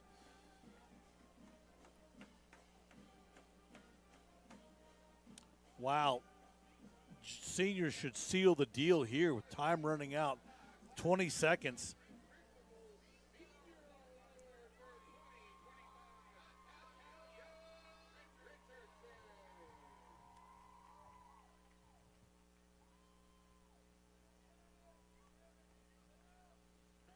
Seniors in no hurry to get down. The clock's going to run out. 5, 4, 3, 2, 1, 0.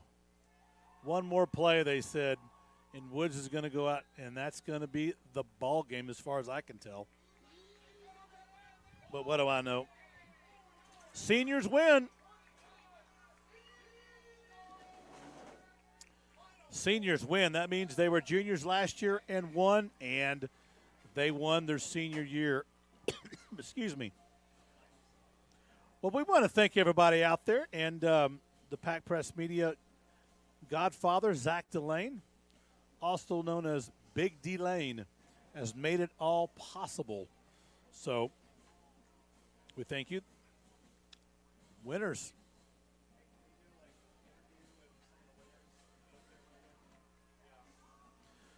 Wow, what an event. I want to thank everybody out there. Well,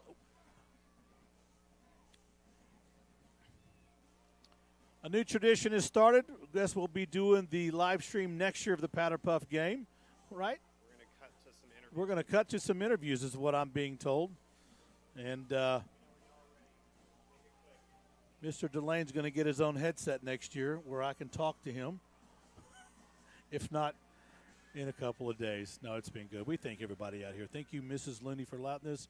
And we got Jeff Strassner for making sure our green room was put together. And if you would like to see what's going on, you can go back and watch the Coach's Corner on YouTube, Pack Press Media Davenport. Please hit subscribe to help us out as we'll be moving onward. So thank you very much. We'll go into some interviews down there, I think. We'll tell in just a moment.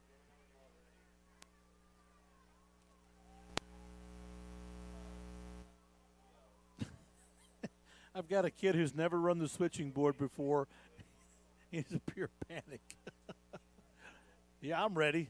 I'm always ready.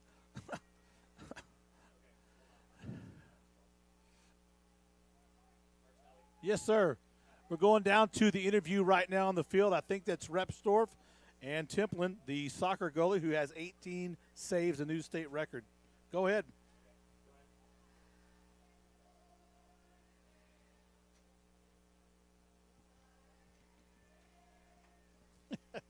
We got the school song going.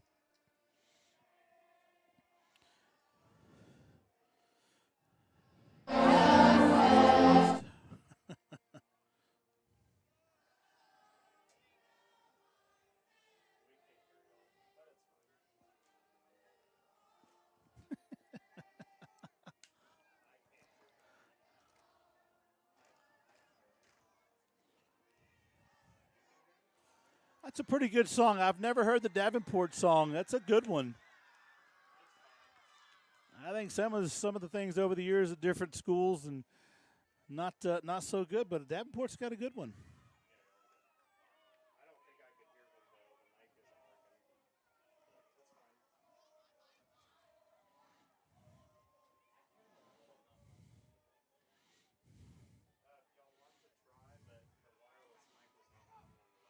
Oh, well.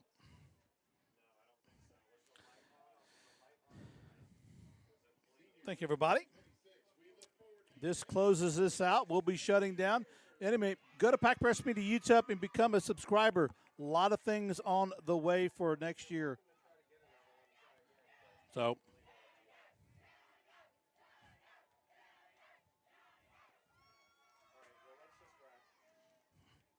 we're going to do a wrap. Are we done? Hey, this is Pack Press Media, the voice of the Pack. We're going to wrap it up. Congratulations, seniors, for the winner of the Powderpuff. This is Corey Martelli, Zach Delane for Pack Press Media, the voice of the Pack, BTP. We'll see you next time.